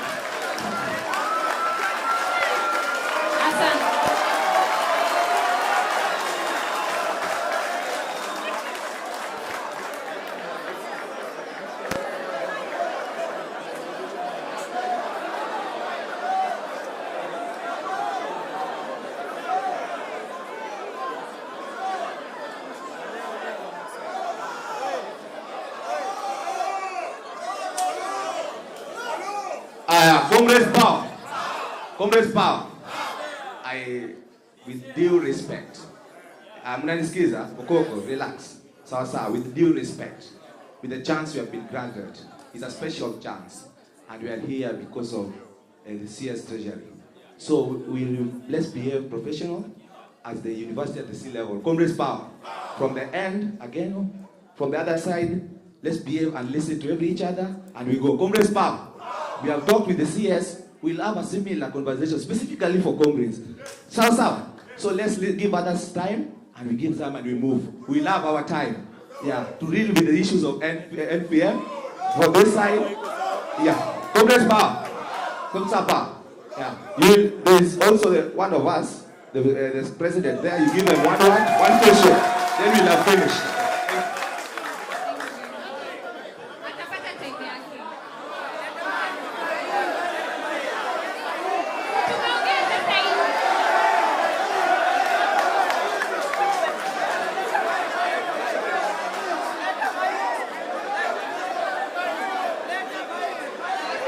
Thank you. Excuse me. Si tumeagree that it's one Hello. person. Waziri, His Excellency Governor, all protocol observed. Wananchi wa Mombasa, Assalamu alaikum wa rahmatullahi wa barakatuh. God is good all the time. God is good and that is nature. Wow. Kwa majina naitwa Salim Amin Salim, Chairman of Old Town Beach Management Unit na chair wa creek ya Chuda Creek ambao mko mbele yake hapa. Langu litakuwa specific kuhusu Kenya Fish Industrial Cooperative. Ni jambo ambalo within 7 years tumesubiria na juzi tumeona limekuwa privatized kupatiwa mtu binafsi, na kwa miaka 7 kama wananchi, kama vijana, kama wavuvi tumeweza kulisubiria lile soko ili liweze kutusaidia kama wananchi wa Mombasa na wananchi wa Kenya kijumla. Ni soko ambalo limejengwa na taxpayer ya mwananchi na ni soko ambalo litasaidia zaidi ya watu 10,000 kupata ajira katika lile soko. Katika Kenya kunao many corporations za meat na majani chai nini, na tunafurahia jambo kama hilo kwa sababu ni kuenukwa kwa Kenya. Kama Coast ndo first time tumepata kiwanja kama kile, na katika report ya 2020 hadi 2024 tumekuwa tu provide 6% of fish food in Kenya. While our brothers ambao wanafurahi sana kuwaona kwa sana hapa, watu wa Kisumu ambao wana provide 94%. We really appreciate their effort katika kuleta fish food in Kenya. But hiki kiwanja kimetengezwa mpaka kimekamilishwa na kimetiliwa pesa zaidi ya mara 2 kujengwa kiwanja kiwe international level. Ghafla kimemalizika, kinataka kupatiwa mtu binafsi. Huyu mwananchi wa chini, huyu mvuvi wa hali ya chini, hii jamii ya hali ya chini itakwenda wapi? Isaidike wapi? Kama huyu private property, kila kitu cha government kikimalizika kitapatiwa mtu private, hatutofaidika na hili jambo. Asante sana. Naomba swali moja, tutafika polo. Huyu dada yetu hapa, the one in purple. Tutafika polo.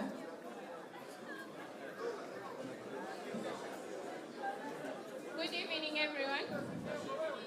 My name is Aselwa Nuri Katana. I'm a representative from Kwale Youth Assembly. Kwa majina naitwa Salwa Nuri na mimi ni kiongozi wa vijana from Kwale Youth Assembly.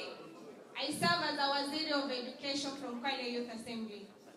All protocol observed, Waziri, I only have one question. We have qualified engineers in Kenya, but it is so sad that as a Kenyan nation, we acquire labor from outside our nation. While here in Kenya, we have qualified people. This is based in a health department especially, where we have biomedical engineers. Lots of them who have, are satisfied by ISO, and they have already graduated, but they are not employed at the moment. And this is because sipitali kijengwa, equipment zikiletwa, as our government, they acquire private companies to come do contracts for services of those machines. While we have potential young people who are very energetic and have more knowledge on how to embrace the new technology. How can we change that as a nation? Thank you.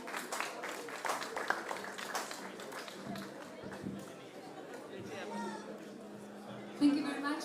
Comrades power. Comrades viva. Comrades wisdom. My name is Dennis Odhiambo, medical laboratory officer, member of Parliament Kisumu County 2027. I want to say this, CS Bali. I want to say this. We pay taxes for our teachers to get salary. The schools also get CDF money.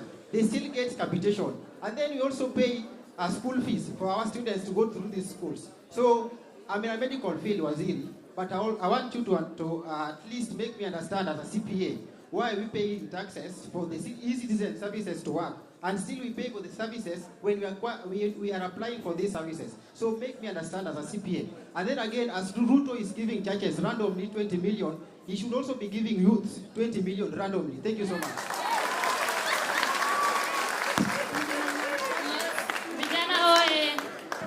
Vijana oe.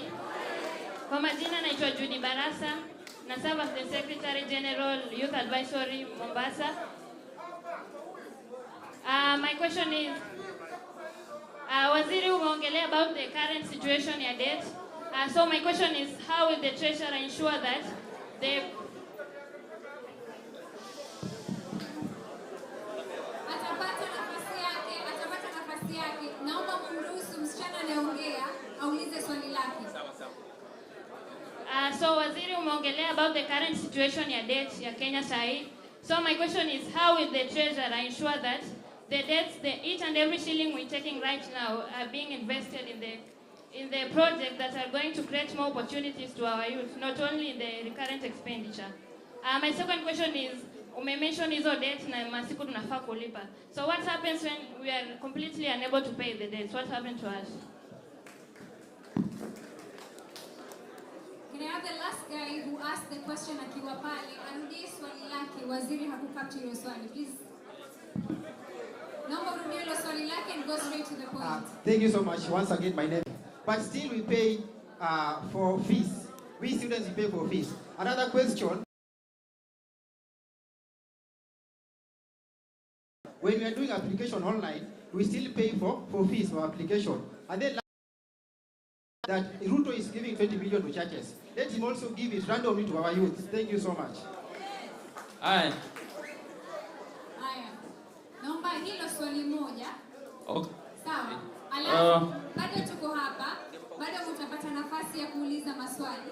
Lakini mwala huyu aliyoko hapa juu mmoja mmoja akiongea tuweze kumuelewa. Ni sawa? Okay. Waziri, may I have your attention? My name is Zedekia Dika. I am an advocate of the High Court, and I lead civil society organization in this region. My question is,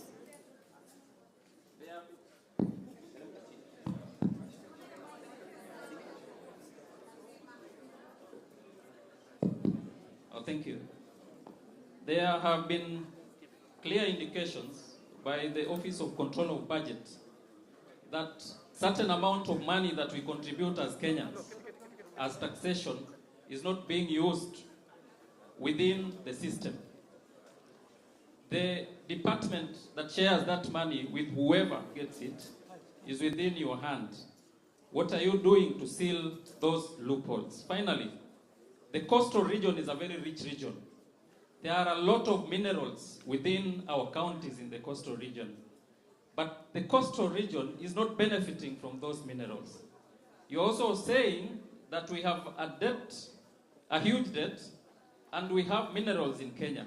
What is the contribution of minerals and natural resources to the source of revenue for this nation? And how can that mineral take us away from this cry of whether we have enough resources to benefit or to work through our budget? Thank you.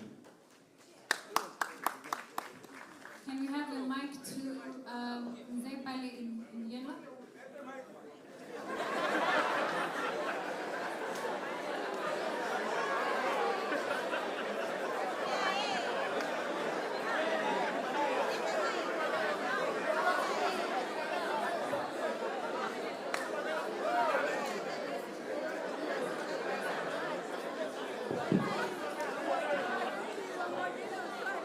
Bwana Waziri,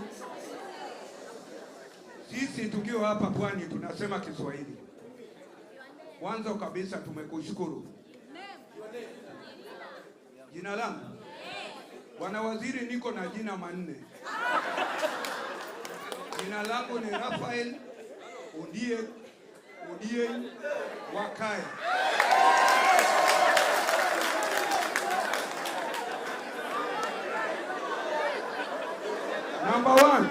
Bwana Waziri,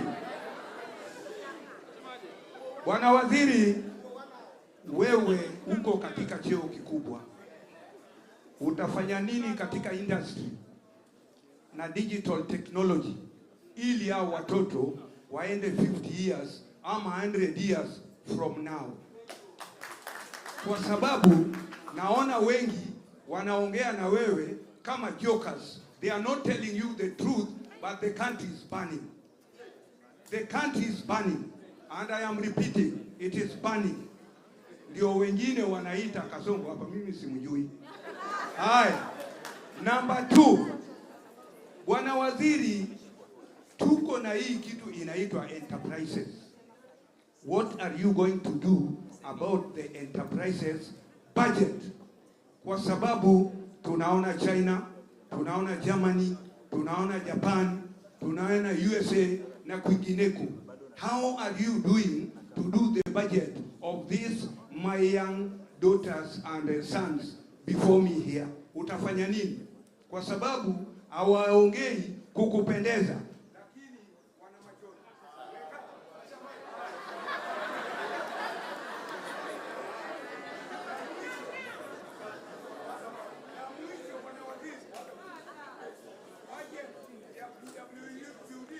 Thank you very much. Turuhusu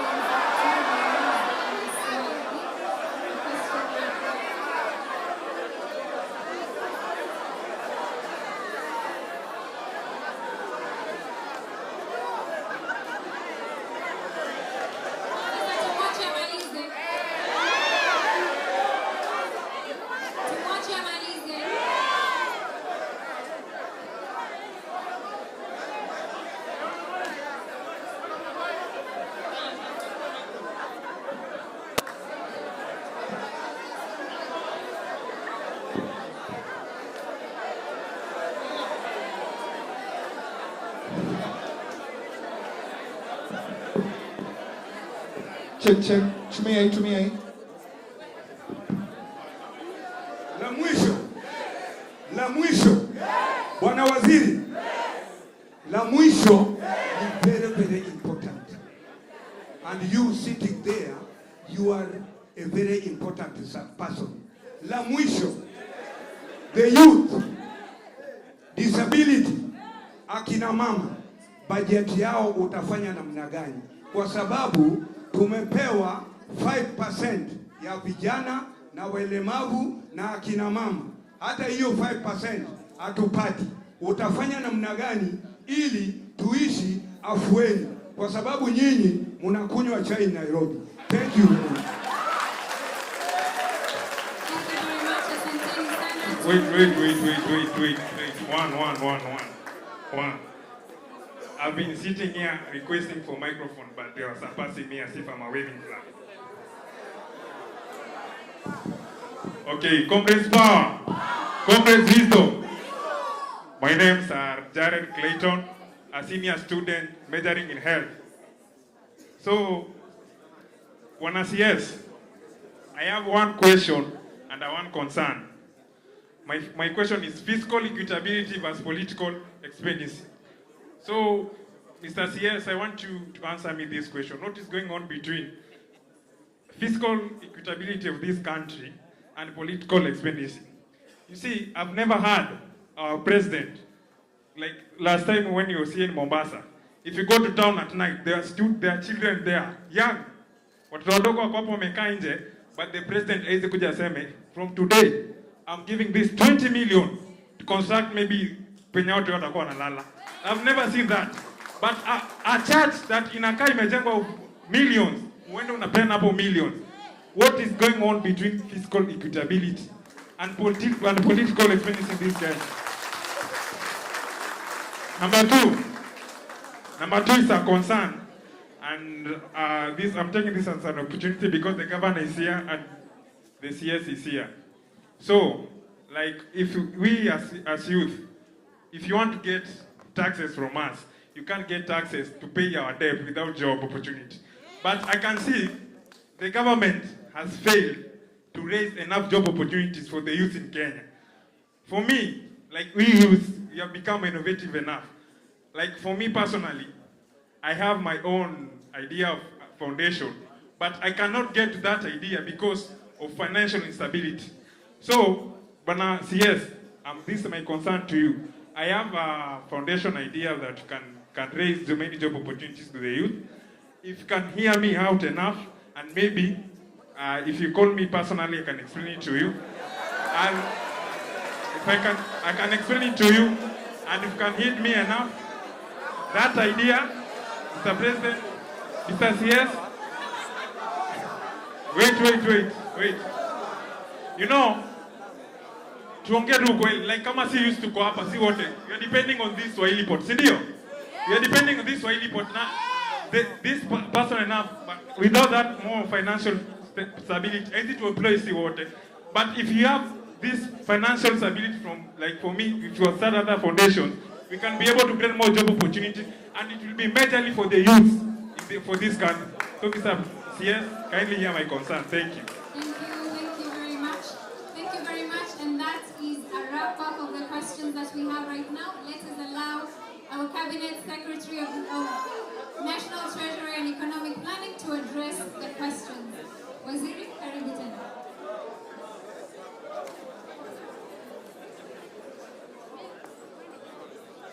Thank you very much. Sorry. The second generation of questions were actually 12. And let me admit one thing, that I have seen more openness in the second round of questions. What I want to remind you is, remember, in 2022, when the cabinet was being vetted, I was still in the national, that time I was in the National Assembly. I was serving my 16th year, and I categorically talked about the skunk, isn't it? I want to guarantee you that I don't want to be a skunk. So I am going to work very hard not to be a skunk. Sawa. That's why I want to address and answer your questions the best I can. And I told you that let us be open with each other. And I want to again remind you that the theme of today's meeting was, how do we budget? What is it that you think we should include in our programs? So whatever you have said, I am taking it as a lesson. I am taking what can go into the budget. So it is not in vain. When you complain about what are we doing about the youth, that is feedback from you. That is why I'm here. When you tell me about wastages, I'm already cracking my head. How do we reduce the wastages? Amze there, who has very many names, Raphael, has actually talked about us taking tea in Nairobi. That is true. But I decided to today come and take tea from Mombasa. At least there is something to appreciate me for, isn't it? That yes, I've been taking tea in Nairobi, but today I'm taking tea in Mombasa. Now let me address the questions. On the question of housing levy by Miriam, I think we need probably to sit and explain this housing program. There are various categories of Kenyans. And I'm not saying it is flawless. There are issues still need to be addressed. But there are various categories of Kenyans and how they qualify for housing, for allocation of houses. There are Kenyans who will get it almost at market price. But there are Kenyans who are getting the social housing. What we need is that the State Department for Housing must make sure that the allocation of housing is done in a transparent and is done in a way that promotes the objective for which the housing levy was formed. So there are those challenges. I take note of the challenges. But we must understand that there is no one standard way of allocating housing to Kenyans. The objective was to make sure that at least all Kenyans have decent housing as is put in the Constitution. The implementation strategy was to get housing levy, which is 1.5%. But I want to tell you, it is now not 1.5%. The effective rate today on housing is not 1.5%. It's 1.05%. And I'll explain to you why. If that housing levy was not taken from you, it would have gone to your salary and it would have been taxed. So you would have gotten 1.5% less 30%. But now, because you are contributing into housing levy, you are paying that 1.5% and it is not being taxed. I think that is something also which I have explained and people don't understand. If you are paying housing levy of 1,500, that 1,500, if there was no housing levy, you would not have got 1,500 at the end of the month in your salary. It was going to be taxed at 30%, largely, especially if you are earning anything upwards of about 40,000. So you would have paid 1,500, you would have received 1,500 less 30%, which is 450. So you would have only received 1,050. So effectively now, with the amendments in December, which I brought to Parliament and was successful, now the effective rate of housing levy is 1.05. Now, young people don't have jobs. What are we doing to create jobs? This is a very, very important question. Actually, one of the reasons for the uprising of Gen Zs is because they don't have jobs. The frustration. And therefore, job creation, which is an agenda of this government and is in our Vision 2030, must now be actualized. The only way to create jobs is to focus and put your attention to the manufacturing sector. We must move away from agriculture being an end in itself. Agriculture as our backbone, as the backbone in our economy, must now support creation of jobs by supporting manufacturing. And that is why value chain must now be emphasized. We are, Honorable Muhammad is aware of this. Government has taken steps to create what we call CAIPs, the County Aggregated Industrial Parks. That is one strategy. And we are putting in the next budget 4.5 billion shillings. In this budget, we have 3 billion for this financial year. The problem is Parliament has failed to pass the bill for this financial year because of the tussle over fuel maintenance levy with the counties. We are going to lose that money because of unnecessary fights in Parliament. How I wish that Parliament, going forward, we are looking for a solution with this government. We are embarked on a solution how to get out this money and ring-fence it so that we release funds. Every county, like a county like Migori, is already at 70%. I know Governor here is working very hard to set up industrial park. Every county must create employment. There is nowhere where we will sit as a country and tell you now we have created employment in Garissa, go there. There are two things that the government must do. You must create an enabling environment in terms of legislation and tax regime and policies to encourage direct investment, whether foreign or local.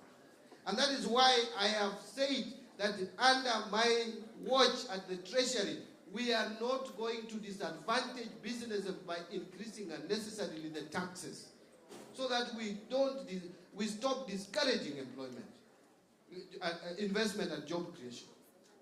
But we must also invest in some infrastructure in counties like the one I've mentioned, so that we can create jobs at all levels. We already have a pool of 3.4 million Kenyans with no jobs. I don't know whether you knew that. Fresh from, those who have come out of colleges. We are churning out about 800,000 Kenyans every year who are getting into the job market without jobs. It is a crisis. It must be dealt with. So I agree with Miriam that that must catch our attention. And I will respond, I combine that and respond to the issue of mining and minerals. There are only 3 sectors of our economy which contracted last year, which did not grow. Some contracted. 3, manufacturing sector, contracted. Construction sector, contracted. And mining and minerals. 3 sectors. We have decided as a government, and we have taken a decision in the cabinet, that in the next budget, we are going to target these 3 sectors to generate more employment and to have better growth in the manufacturing sector, in mining and minerals, and also in the construction industry. That is why we have raised money today. We have raised last week and today, we have raised 42 billion shillings or thereabout. We are raising more money next week so that we pay the pending bills of road contractors to go back to the road. By the end of April, we want to have cleared, if possible, if we raise all the money that we intend to raise, to pay all our contractors, because that is one of the reasons why construction industry has contracted. We are already working and we have worked on the interest rate, which is also making construction industry not to grow. Because when banks are not giving money to private sector, people are not borrowing to invest in projects like housing, then you will not have growth in that sector. So we are paying contractors, we are bringing down interest rates so that banks can give money to you and I.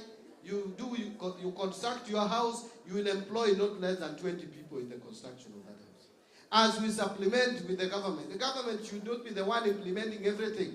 We should just be creating an opportunity for investment. Let me move quickly.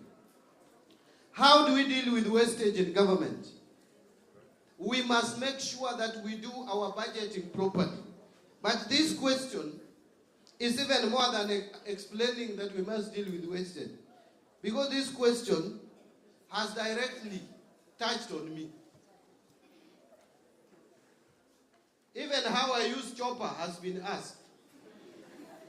And I must not run away from that. I must answer it because I'm accountable to the public. I'm a public officer. About 100 people going to Addis Ababa. By the way, nobody, I am not aware of anybody who government supported to go to Addis Ababa.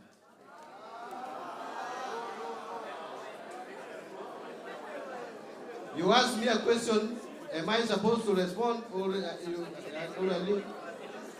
if there is any public officer who used public resources to go to Addis Ababa, we have Auditor General, they will be caught. But as far as I'm concerned, because the one which was louder was the one for MPs, and they stated clearly that they were using their own money. I have no reason to doubt it. And by the way, if I have my money to go and see if Baba is winning or losing in Addis Ababa, why do you stop me from going to Addis Ababa? Why are you dictating on me not to use my money? If I use public resources and I am caught now, that becomes a question. But if you are just stopping me, then I will tell you, you must be having a problem either with Baba or myself. Yeah. If I use my money, there's no problem. If I use my salary, no problem. I can use my salary to go to Addis Ababa, come to Mombasa, go to Busia, or go to my home. It should not be an issue. But if I'm using public money, then you start asking me questions. Then I must justify why going to Addis Ababa is more important than if that money was used to give water to your household, isn't it? Yeah. So let us not also be just blank because someone said somewhere that too many people went to Addis Ababa. By the way, Baba has never gone for a seat out of this Kenya. So we had also to go and see how things are there. And if I use my money, there is nothing wrong with that. But if I use public money, I have to justify why it was important. Now, the same Alan has asked me, Alan, hapa ni kama uko na shida na mimi. and why I used the chopper. Let me ask you, and I've used chopper by the way. That is a fact. I have used chopper. And can I explain? I used a chopper, for example, to go to Tana River. Let me tell you what I saw when I went to Tana River. Since independence, the children of those Pokomo and Orma people have been eaten by crocodile as they cross from one end to the other to school because of a bridge of 100 million shillings. And in the same country, that is why I went, the reason why we should encourage, but with modesty, all government officials to move across the country. Coming here, I did use a chopper, I used a commercial flight. But going to Tana River, it was late. I left Nairobi, I had a meeting at State House, I left at 10, I had to go to Tana River. I could have not driven to Tana River and back that day. But now, the question you want to ask, when I went to Tana River, in the supplementary budget, I made sure that I allocated 50 million for each for the two bridges. Because why should the children of Kenya be eaten by crocodile while other people drive back at their bedrooms on Tarmac Road? Why? Why should the Oromo people have their children they are born, given birth to? I can hear my brother is telling me that is commendable. If I did not go to Tana River, I am telling you today, no one would have thought of allocating 100 million to do those two bridges.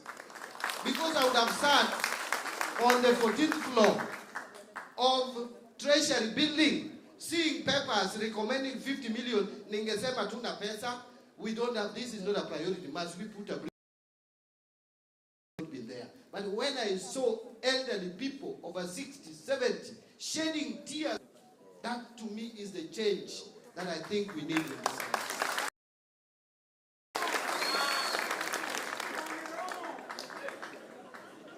I didn't want, so now let me, in this issue of chopper, because I've been asked this question many times, because someone decided to put it that Mbadi is using. By the way, even before, I was using chopper once in a while. But I think because I was not a CS, nobody bothered. Now, you go, and then someone was saying, I go to my home using a chopper.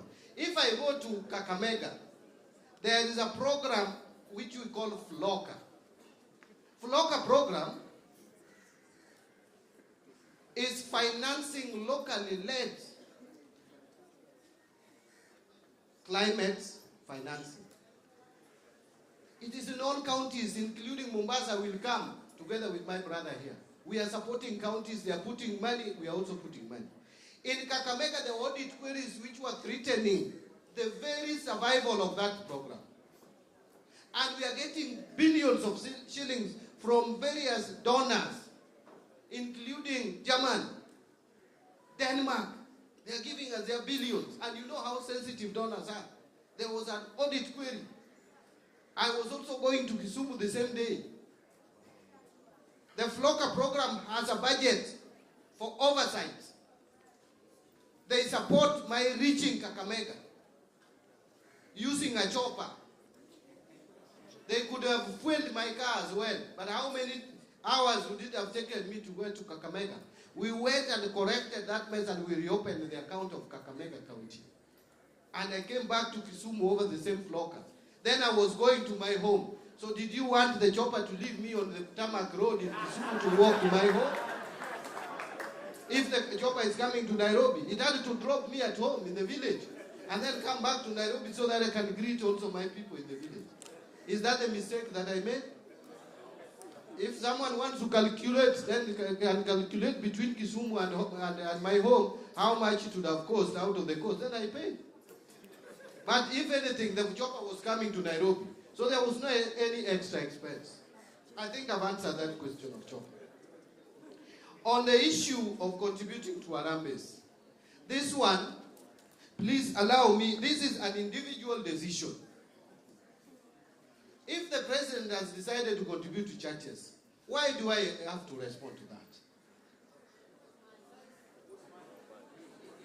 You know whose money you ask him? Because I have not seen any voucher. I have not seen any voucher asking me for approval of money to go and give to the church. Then I would immediately mark on that paper that we don't have a vote for supporting church events. But if this has not come to my, with a voucher, a file for me to either approve or disapprove, now you bring me to Mombasa, I come to Mombasa to engage you on the budget, then you ask me how, the following day you will ask me why the president is wearing a tie and how he bought the tie. Honestly, you guys, let us talk about it like this, that if there's any extravagance by government officials, then we stop it. Is that not so? But asking me specific question, buddy, using a chopper, yes. By the way, using a chopper, I think you can question me. But my contribution to church, wachana na mimi hiyo ni kati yangu na Mungu. Ukipata nimetoa pesa ya serikali, basi uniulize, because there is no provision in our laws to remove government money and give to churches. And by the way, the president has never asked me to give money for his church events. If he asks me, I will tell him, Your Excellency, with all due respect, disapproved. Not that because church functions are not important. They are important, but they are not in the budget, isn't it? So he can disapprove. But because he has not sought my approval, how do I get involved there? My tax, my voice, Odiambo, why is your tax not working? Your tax is not working probably because you have not been engaged appropriately. I thought you would go ahead and tell me how you want your tax now to work. Unfortunately, Odiambo, you left me hanging. You only asked me, why is my tax not working? You would have told me, CS, my tax has not been working. I want my tax to work X, to work X, Y, Z. This is how I want it. Don't go outside that. What I want you to do, put money for my education. Put money to give me water. I need a road. Remove this. I've been seeing you putting money in this budget line, tower. You're in the letter. But thank you. I have taken out of what you have said. There is a point I've picked. That there is a Kenyan in Mombasa called Odiambo who feels his tax is not working. So when I get back home, I'm going to ask myself, why do you think Odiambo feels that his tax is not working? And if I get the answer now, don't blame me if I diagnose your disease poorly or wrongly. But I'm going to try to diagnose and find out why you feel your tax is not working. Vivian, you have talked about transparency and accountability and how to channel more resources to areas that touch on youth. Now you have answered Odiambo. Now that is the good thing of having many people. Vivian, and you spoke immediately after him. I think you also saw a gap and you took advantage. Now you have advised me. Honestly, by the way, I'm not making a fun. That is the truth. She is telling me to redirect resources to areas that would create jobs to the youth and would target youth. Is that not so? And enhance transparency. Transparency, key one. What are the long-term strategies being developed that we are coming up with to support development? If we can be faithful, one, to Vision 2030, which I want to try very much, that our budget is aligned to the MTP4, media of 2030.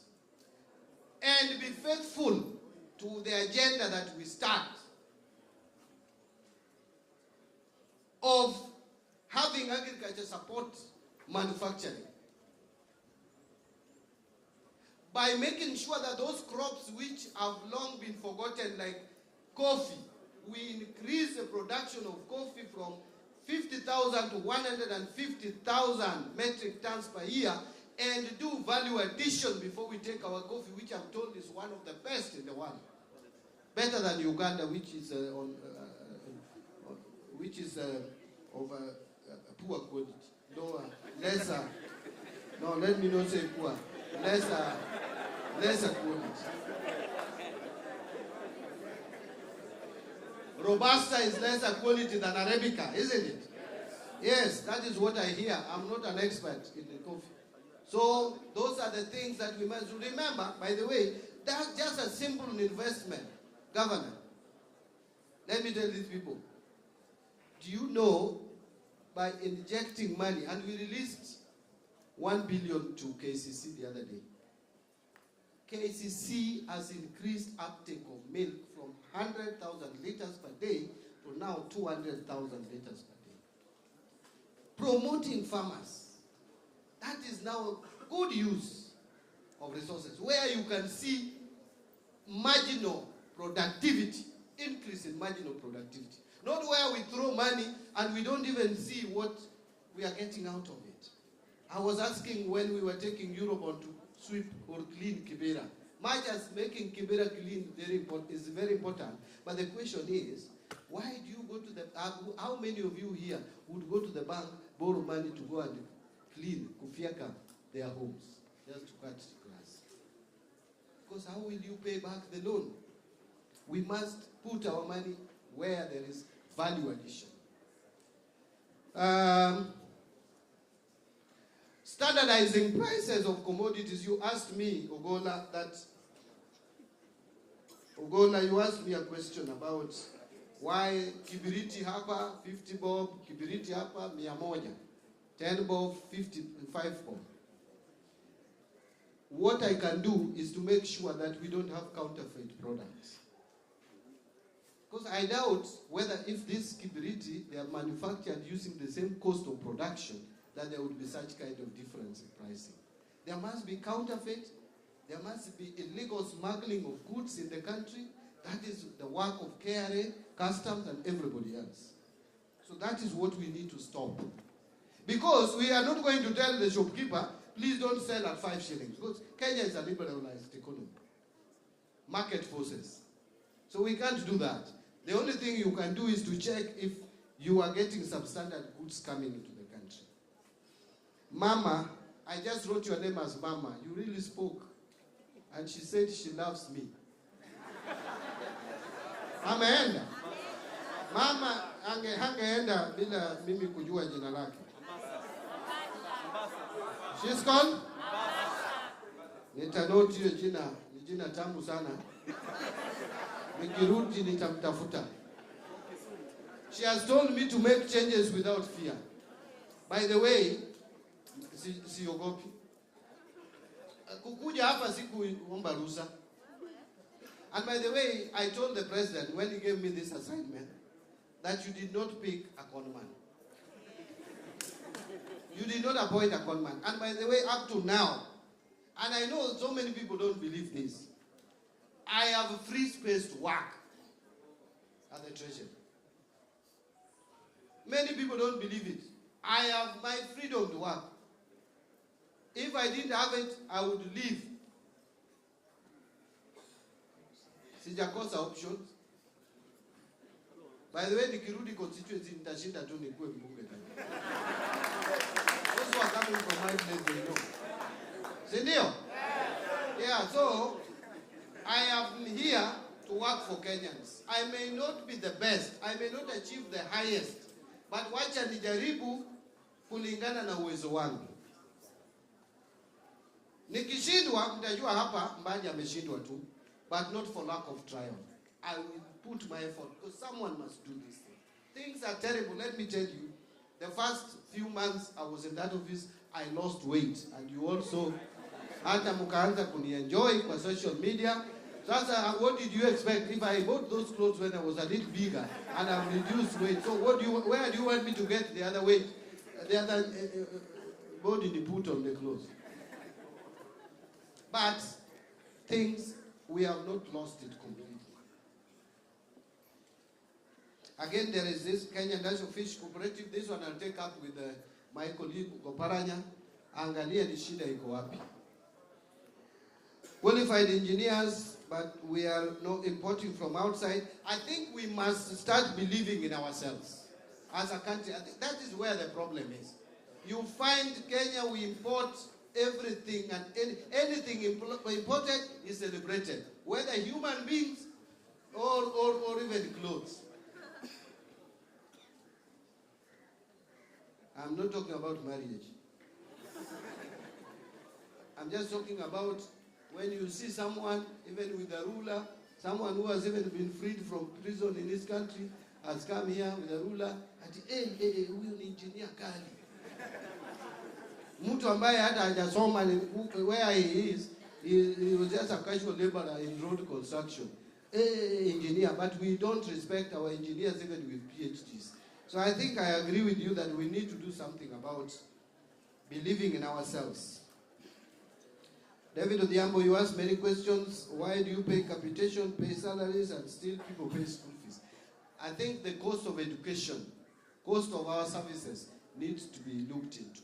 I told you, but we are also paying for even children who don't exist. We have already commissioned one, governance diagnostic of the country. Two, we are also doing audit of government MTS so that we check where we are wasting resources. In capitation, we are paying even for children probably who are not even there in schools.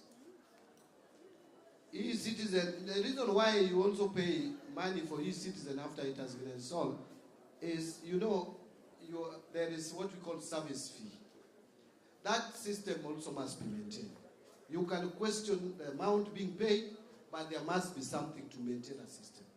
There is no system unless we put budgetary provision every year to maintain and support the system.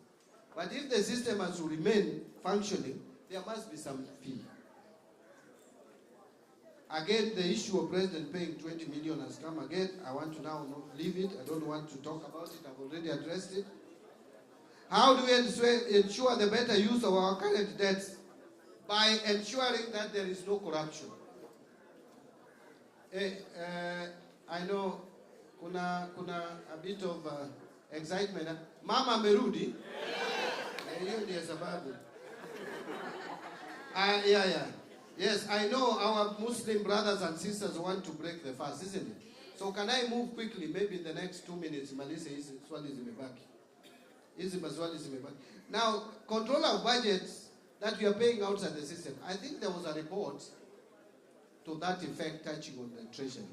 And allow me to respond to it in 30 seconds. Here, I think that report either was not understood or the controller of budget should have wrote it out better. She said that we paid debts outside the system. First of all, let me explain to you this. Up to last year, July, all debts were paid manually. We started automating debt payment from July. We are still in the process. Some we have already onboarded, some we have not onboarded. How does someone again now condemn you for now moving to the best place from a bad one? You have already automated X. You are remaining with Y. Then someone is saying you have not automated Y. We are in the process of automating everything. Previously it was 0. We are now here. And it had to take time because the system as was crafted had categorized expenditures in terms of recurrent and development. Debt is neither recurrent, neither development. So we had to reconfigure the system. That is the process we are moving to. So when I saw it, it is like we just decided to pay outside. And by the way, even if it is manually prepared, it goes through central bank and must be approved by controller of budget. That is why she saw it. And must now be transferred electronically. So there is nothing like outside the system. Since I went to Treasury, I have not even been paid 1 shilling without the money going to the bank. There is no cash payment. So nikasikia someone who has even been deputy president of this country saying that the pesa inalipwa sijui na. You know, no wonder some people can't succeed. Let me leave that. Let me not get into politics. Raphael, Industry and Digital Technology. I think this was largely advice on where we need to put emphasis on to generate more employment and job opportunities. You said the country is burning. Raphael, the country is burning, why? The country is burning because someone was removed from deputy president or what? Hakuna pesa mashinani, why? Because some people took loan, which we are paying, because some people didn't pay suppliers from all the years. Now, what we are doing, you know I'm not the one who takes people to court. The only thing I can do is to make sure that people who have not been paid all the way, some dating back to 10 years, that we provide money to pay them because they are innocent. They are not the ones who put us into this economic situation. We must pay these Kenyans, and that is why we have received the preliminary data to pay contractors and suppliers. Youth with disability, that is advice that we should also integrate them in our budgeting. Jared Clinton, fiscal stability versus political expediency. Again, you came back to judge donation. You want, no, please don't ask the president to donate to you. Ask the president and the government and John Badi to create jobs for the youths. Not donate. We can't donate to you forever. Yeah. I think the best is to get how do we create job opportunities for our children and our grandchildren. The last. Hey, but again you answered yourself. Because you came here and said taxes. That you cannot get taxes without creating job opportunities. True. There is no way we will get taxes if people are not employed. We must create those job opportunities. That is why we are engaging here. Today, I will also engage the people in Garissa. We must look for where do we put these limited resources that we have to create job opportunities for our youth and for the future generation. Sawa. I want to end there and return the mic. Hey, just shout it out.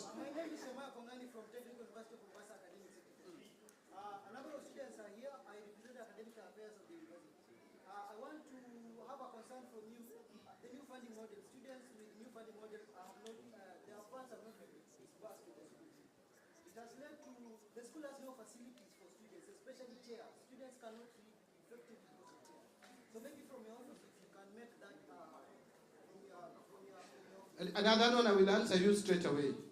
Is that the only one or you have another one?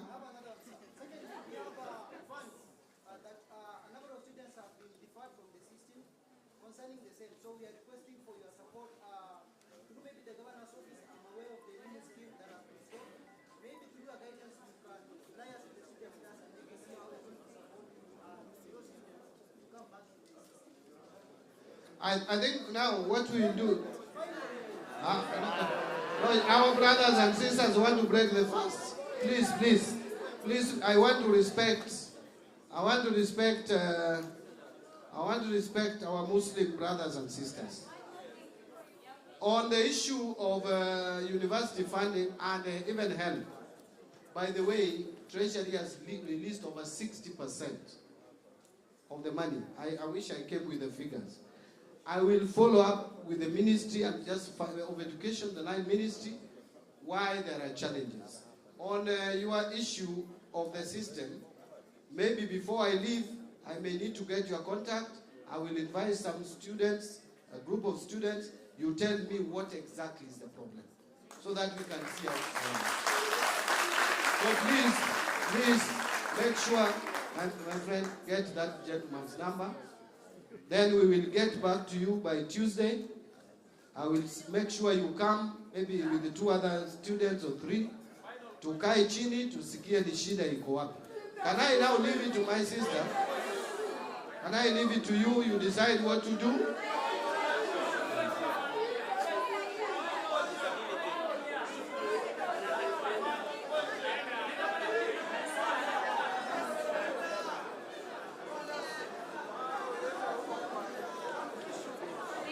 Thank you very much. Asanteni sana.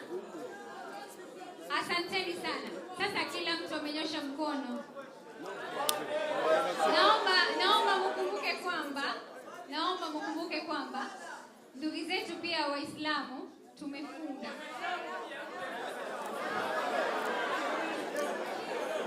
Thank you very much, ladies and gentlemen, for showing up today and having this very fruitful and engaging conversation with our Cabinet Secretary of National Treasury and Economic Planning, Honorable John Mbadi.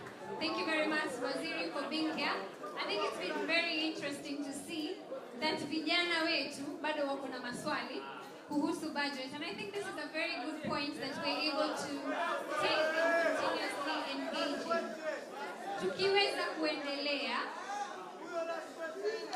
Tukiweza kuendelea, kabla tumkaribishe gavana wetu wa Mombasa, ningependa ku acknowledge a few of our leaders who are also in the room with us today. We have a team from Central Pastors CBO, ambayo imeongozwa na Reverend James Ngugi. We have the Regional Youth Coordinator, Charles Ayako, who is always present every single time we have a conversation about the young people. We have members of the County Executive Committee from the County Government of Mombasa. We have CCM Dan Manyala, Kenneth Ambani, Waziri Dan. Thank you. Waziri Ambani, Waziri Mohamed Osman, Waziri Emily, who is also a young person, and Waziri Dr. Mwarali. Thank you very much. I would also like to acknowledge a few members of the County Assembly present in the room. Hamisi Nyota, nyoshe mikono kwa waziri wetu kwa sababu singeweza kunyosha mikono kwa waziri wetu kwa sababu singeweza kuwatambua.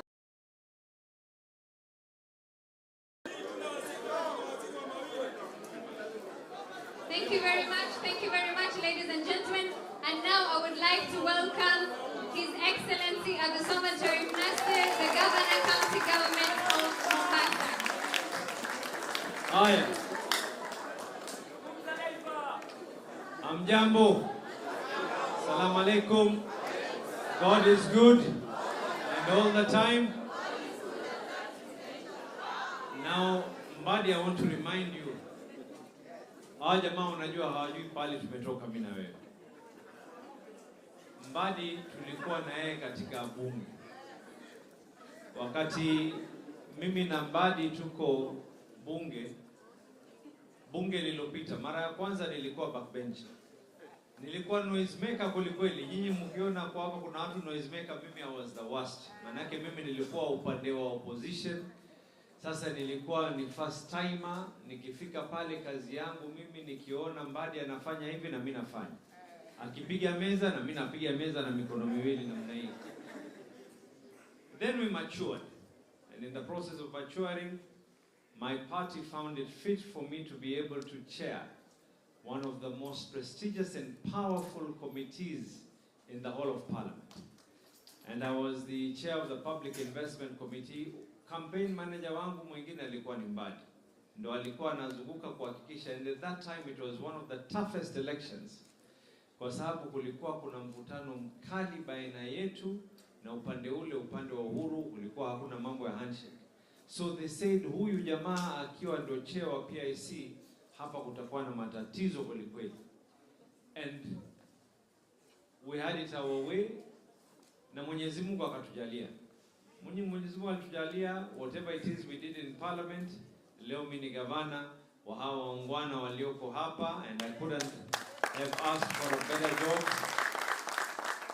Mbadi, tochi likumulika ile kazi ulikuwa umefanya katika park, na being the leader of Parliament, you are where you are.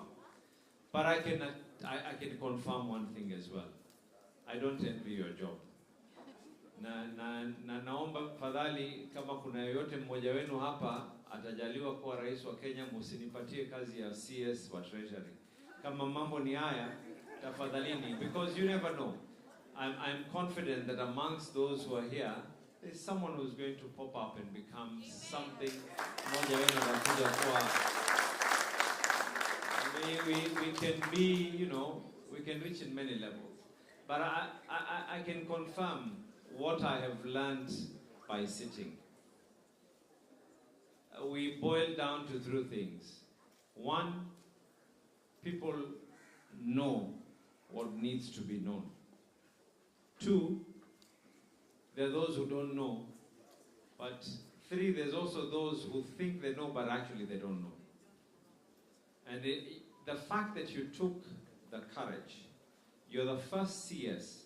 I don't know whether this has been done elsewhere, or I know you've done this in other parts of Kenya, but I don't know whether in any other administration, whether CS for Treasury has had the opportunity to sit down, talk to people one-on-one, have a smile with them where a smile is needed, and be tough when tough needed to be done.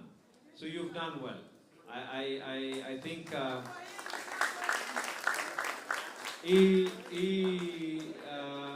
department ya Treasury, kama wako na watu wa communication, they need ile mshahara yao ije kwako pia, kwa sababu you are doing a better job than them in the communication department. Now I want to state one thing.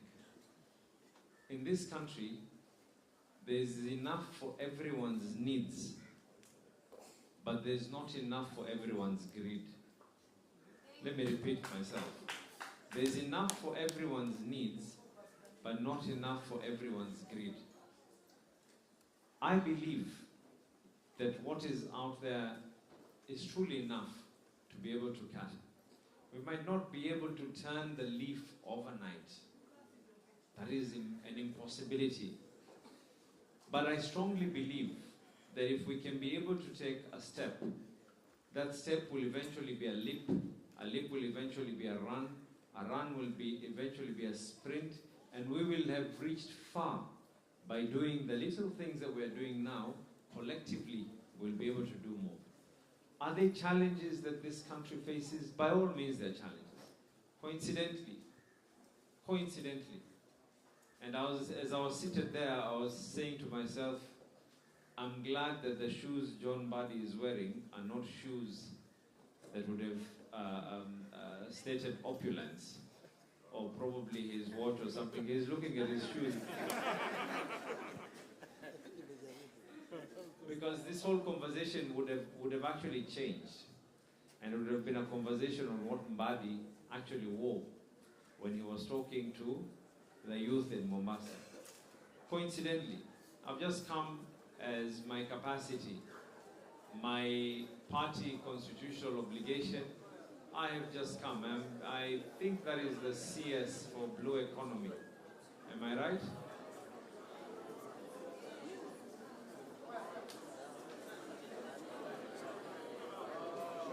I think that is the CS for Blue Economy.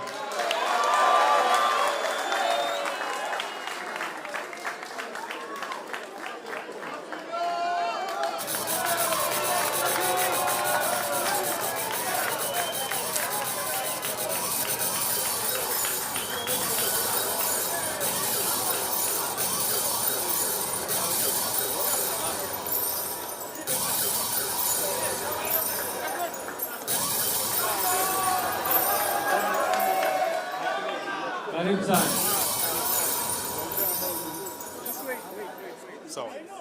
Waziri, takuachia nafasi uweze wasalimia kisha waungwana, nikiwa na nitakukaribisha uweze kuwasalimia. Lakini nilikuwa nawaelezea katika mambo ambayo kwamba mumeyazungumza nyinyi hapa leo. Please hear me out very carefully, because I know the life that I've lived being in public office. I know how easy it is for words to be able to be changed. Mimi nimetoka hapa leo, my party ODM has decided to be able to come up with a solution by seeing on a 10-point agenda how we can be able to work together for the benefit of the people. Amongst the issues that we signed and we appended our signature on are the issues that you're talking about. One, where we're going to be able to ensure that there's going to be employment for our young people. That is what we appended our signature on today. 2, how are we going to be able to ensure that we build and we do not claw back on devolution? That is what we appended our signature on today. 3, every single person here has talked about public wastage, has talked about corruption. That is one of the pointers that we appended our signature on. I had someone shouting pale nyuma anasema ya kuwa pesa hakuna mashinani. That is one of the things that we actually appended our signature on today. And I want to assure you, it takes time to build, but it is very, very easy to be able to destroy. So give an opportunity. The remaining time, I'm seeing one thing is coming out clear as well. And I don't blame the young people. I truly do not blame the young people. People have lost faith in public offices. And I don't blame you, by the way. If I was you, I'd actually lose faith myself. I truly don't blame you. But we need to ask ourselves, that's the reason why we're called leaders. We need to ask ourselves, it's very easy, by the way, for me to stand here and say I'm denying everything and become a radical and talk all sorts of things. And I'll be able to get my 5-minute fame. A lot of you will put me on your WhatsApp statuses and you'll post me on TikTok and everything else. But that does not mean that what I speak and what I do will be able to ensure that you get jobs. I can only be able to get you jobs by ensuring that there's stability, and that stability will be able to bring industries in our county. That stability will be able to bring in investors in our county. That stability will be able to bring in tourism in our county. That stability will now be able to give me an equal opportunity as the governor of Mombasa to have a sit-in without emotions and tell the president of this country that I feel that some of the places where we're wasting out is resources need to go to the devolved units and not go to the state corporations. And Waziri, I want your support on this as well. The most recent one, nimeona KEFIS, something that has already been devolved to the county governments. KEFIS wanataka kuanza kucharge meli, inspection on health and all. What is the purpose of the county governments if that is going to happen? Something that has not only been devolved constitutionally, but even IGTRC recently ensured that we totally separate, and the role of KEFIS is to come up with policies. The county governments are meant to be the implementers. So this is the conversation that we need to have. And I'm looking forward, I'm truly looking forward to seeing the faces that are here 12 months from today, or probably even less than 12 months from today, telling us that truly we made the right decision, we were brave enough, we were bold enough to say that let us put emotions aside and put this country ahead where it needs to be. And I'm confident that we'll be able to take it further. Waziri, I know it's time for Adhan, and I know you, knowing you on a personal level, mambo yote unaweza kucheza nao, lakini saumu huwezi kucheza nayo. Sije ukaja ukaniletea shida, baadaye ukanikanyagia mambo yangu ya blue economy, kwa sababu nilikufanya uwe na saumu kali. Kwa unyenyekevu, hawa watu ulinirithisha wewe. Njoo karibu uweze kuwasalimia. Na as the CS is going to speak, I also want to recognize my brother that we also served with in Parliament, Ndugu Faisal, and the Speaker of the County Assembly of Mombasa, my brother Harub as well. Thank you very much.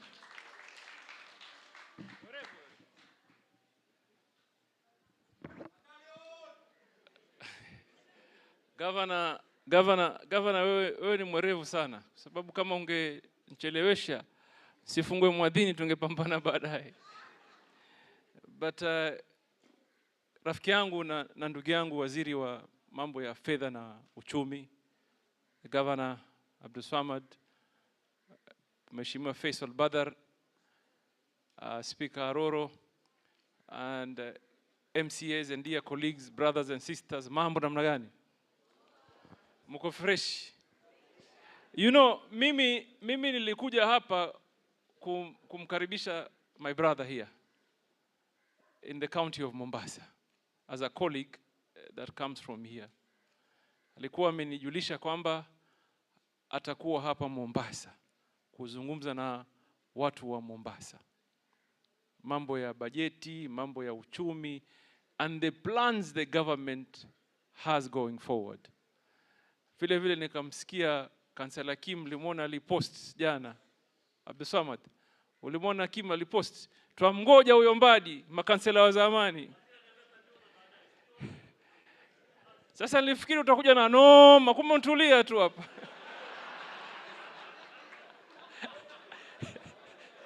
Waziri, nilimwona akaenda gym Saturday, akiinua chuma kikubwa, alafu akasema pale kwa post, namngoja Mbadi. Sasa mimi nimekuja hapa kumwangalia, sija kaleta noma, kumbe ntulia. Hiyo fujo alikuwa nao kwa mtandao, nilikuwa najua leo ni kubaya, lakini ni sawa tu. Lakini ule ujumbe wangu mmoja ambaye nataka kuacha, na tukubaliane tu, tukubaliane. Haya mambo ambaye mimi waziri, nimekuja hapa today is the third time tangu nikuwe waziri kwa this hapa. Wewe umekuja probably the first time and many others. Tukubaliane tu, wale waliokuwa zamani walikuwa wakifanya hivi, walikuwa wakija akiwasikiza. Did they used to interact with you? Si ndio? So tukubali kwamba mambo yanabadilika. We are coming to the ground and we are listening. Today nimeanza mimi saa 1 asubuhi, nilikuwa naelekea Kwale. I went and engaged the fisher folk and the BMUs in Kwale. Nikapatia hao mradi 255 million, nikapatia watu wa Kwale. Leo nikitoka hapo nikawa na viongozi wa mawaziri wake wawili and CECs from the entire region engaging on how we can turn around the blue economy, particularly in the coastal region and in the lake region. Kule Lake Victoria, Lake Turkana, Lake Nakuru and the coastal region. Tuko hapa kuwafanyia nini? Job. And I want to assure you, sisi si wale.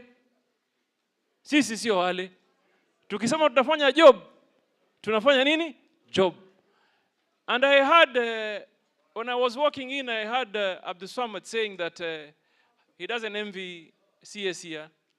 Anasema kwamba ati sijui mtu akiwa president hapa musimpatie kazi ya treasury. Silikuwa ukisema? When I was walking in, I heard you. Hiyo najua hazi ikija kazi ya job utaichukua tu, lakini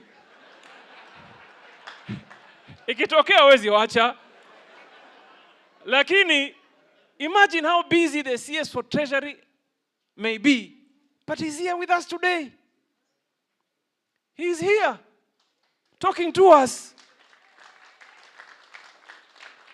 You may not necessarily get all your answers. You may not get your answers. But do you agree with me that it's a good beginning? Si ndio? Kwamba badala kuumia na jambo, afadhali uje useme likutoke. Si namna hiyo? So I am encouraged that as much as there are challenges are there. Siwezi kusimama hapa niseme hakuna challenges. Challenges zipo.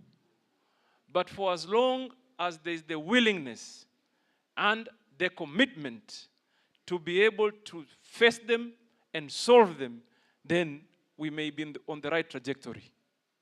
Tumeelewana?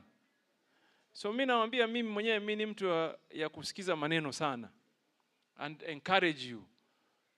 I'm sure hapa, who was the master of ceremony? You are the one. I am sure when Mbadi finished, there may be many hands bad as you. Ilikuwa hivyo? Ndio hivyo. So what you need to do is to ask Mbadi, please find time and come back again. Si ndio? So CS, nakuomba tu siku nyingine rudia watu wa Mombasa. These are very wonderful people. Mimi bana hawa wamenibeba hapa. Nilikuwa nagonga kura mingi. Wapinzani wangu kwa nawaosha kweli kweli. Wakija na and really it's the goodwill. It is the goodwill of the people of Mombasa. They are wonderful people. They are wonderful people. They need to understand the issues. We need to engage them. And mimi am willing, mimi sichoki. Mimi nilipumzika from 2022 for 2 years. Sasa niko na energy mbaya ndugu yangu. Niko na energy ile mbaya haijawahi kuwa. Ukiniita saa 1 nitakuja. Saa 2 nitakuja. Saa 3, saa 5 nitakuja. Na ukileta noma hapa ndio headquarter. Ukileta noma hapa ndio nini? Waziri. Ukinisikia kule Nairobi nimesimama alafu nasema kama noma. Kama mbaya ujue si mimi, ni hao ndio nifundisha. Kwanza huyu MC huyu ndio nifundisha. I'm just kidding. Usikufanye ukachochwa bure. But let me just say that I'm grateful that we have chosen the country. Nchi yetu is as important for us. Hakuna kitu zaidi kushinda nchi yetu. And I am in support of the decision and the call ya Raila Amolo Odinga that let us engage collectively, responsibly for the interest of the country. Mimi wajua I solved so many issues. CS. Today there was an issue for the MP from Sambweni here, who came to me, told me the issues, I solved them. I just came from Kisauni. Bezimba ameniambia ana issue ya shamba sijui pale Junda. I am solving it. But you know why? I'm in the inside. Niko ndani, ningekuwa nje ningemsaidia vipi huyu mimi? Ningemwambia pole bro, usijali, pole bro. Ningemwambia pole, wewe tulia bana. Ningemwambia pole bro, usijali, utakuwa sawa. Na sitaki kuendelea hapo kwa sababu najua mwadhini uko karibu, sivyo? Niseme mimi mwenyewe nitarudi hapa. We engage you on matters blue economy, matters mining, matters shipping and matters maritime affairs. Na governor usijali, hiyo umesema kefi kama nini? Kefis ni ya kwangu. Si ni mimi ndio waziri hapo. Sasa wasumbuka nini wewe? Vipi huyu? Governor waharibu. Wewe unafaa uniambie tu mimi, oe vipi bro? Na mambo yanai? Mwenyezi Mungu awabariki. Thank you very much once again. Can we have one group photo? Please stand wherever you are. We can have Waziri Mbadi. We can have Waziri Mbadi standing over here. Everyone, you are.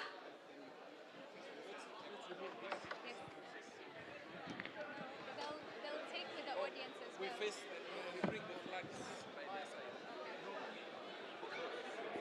No, they're facing Hivi so that they take the crowd.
Kila mtu.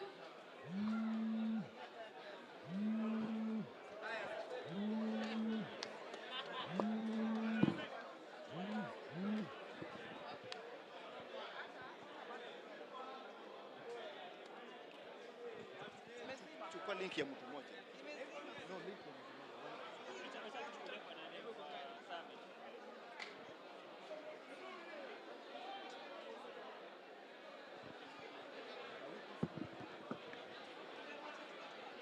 Sawa. Batata hiyo pia ni muhimu. Bado.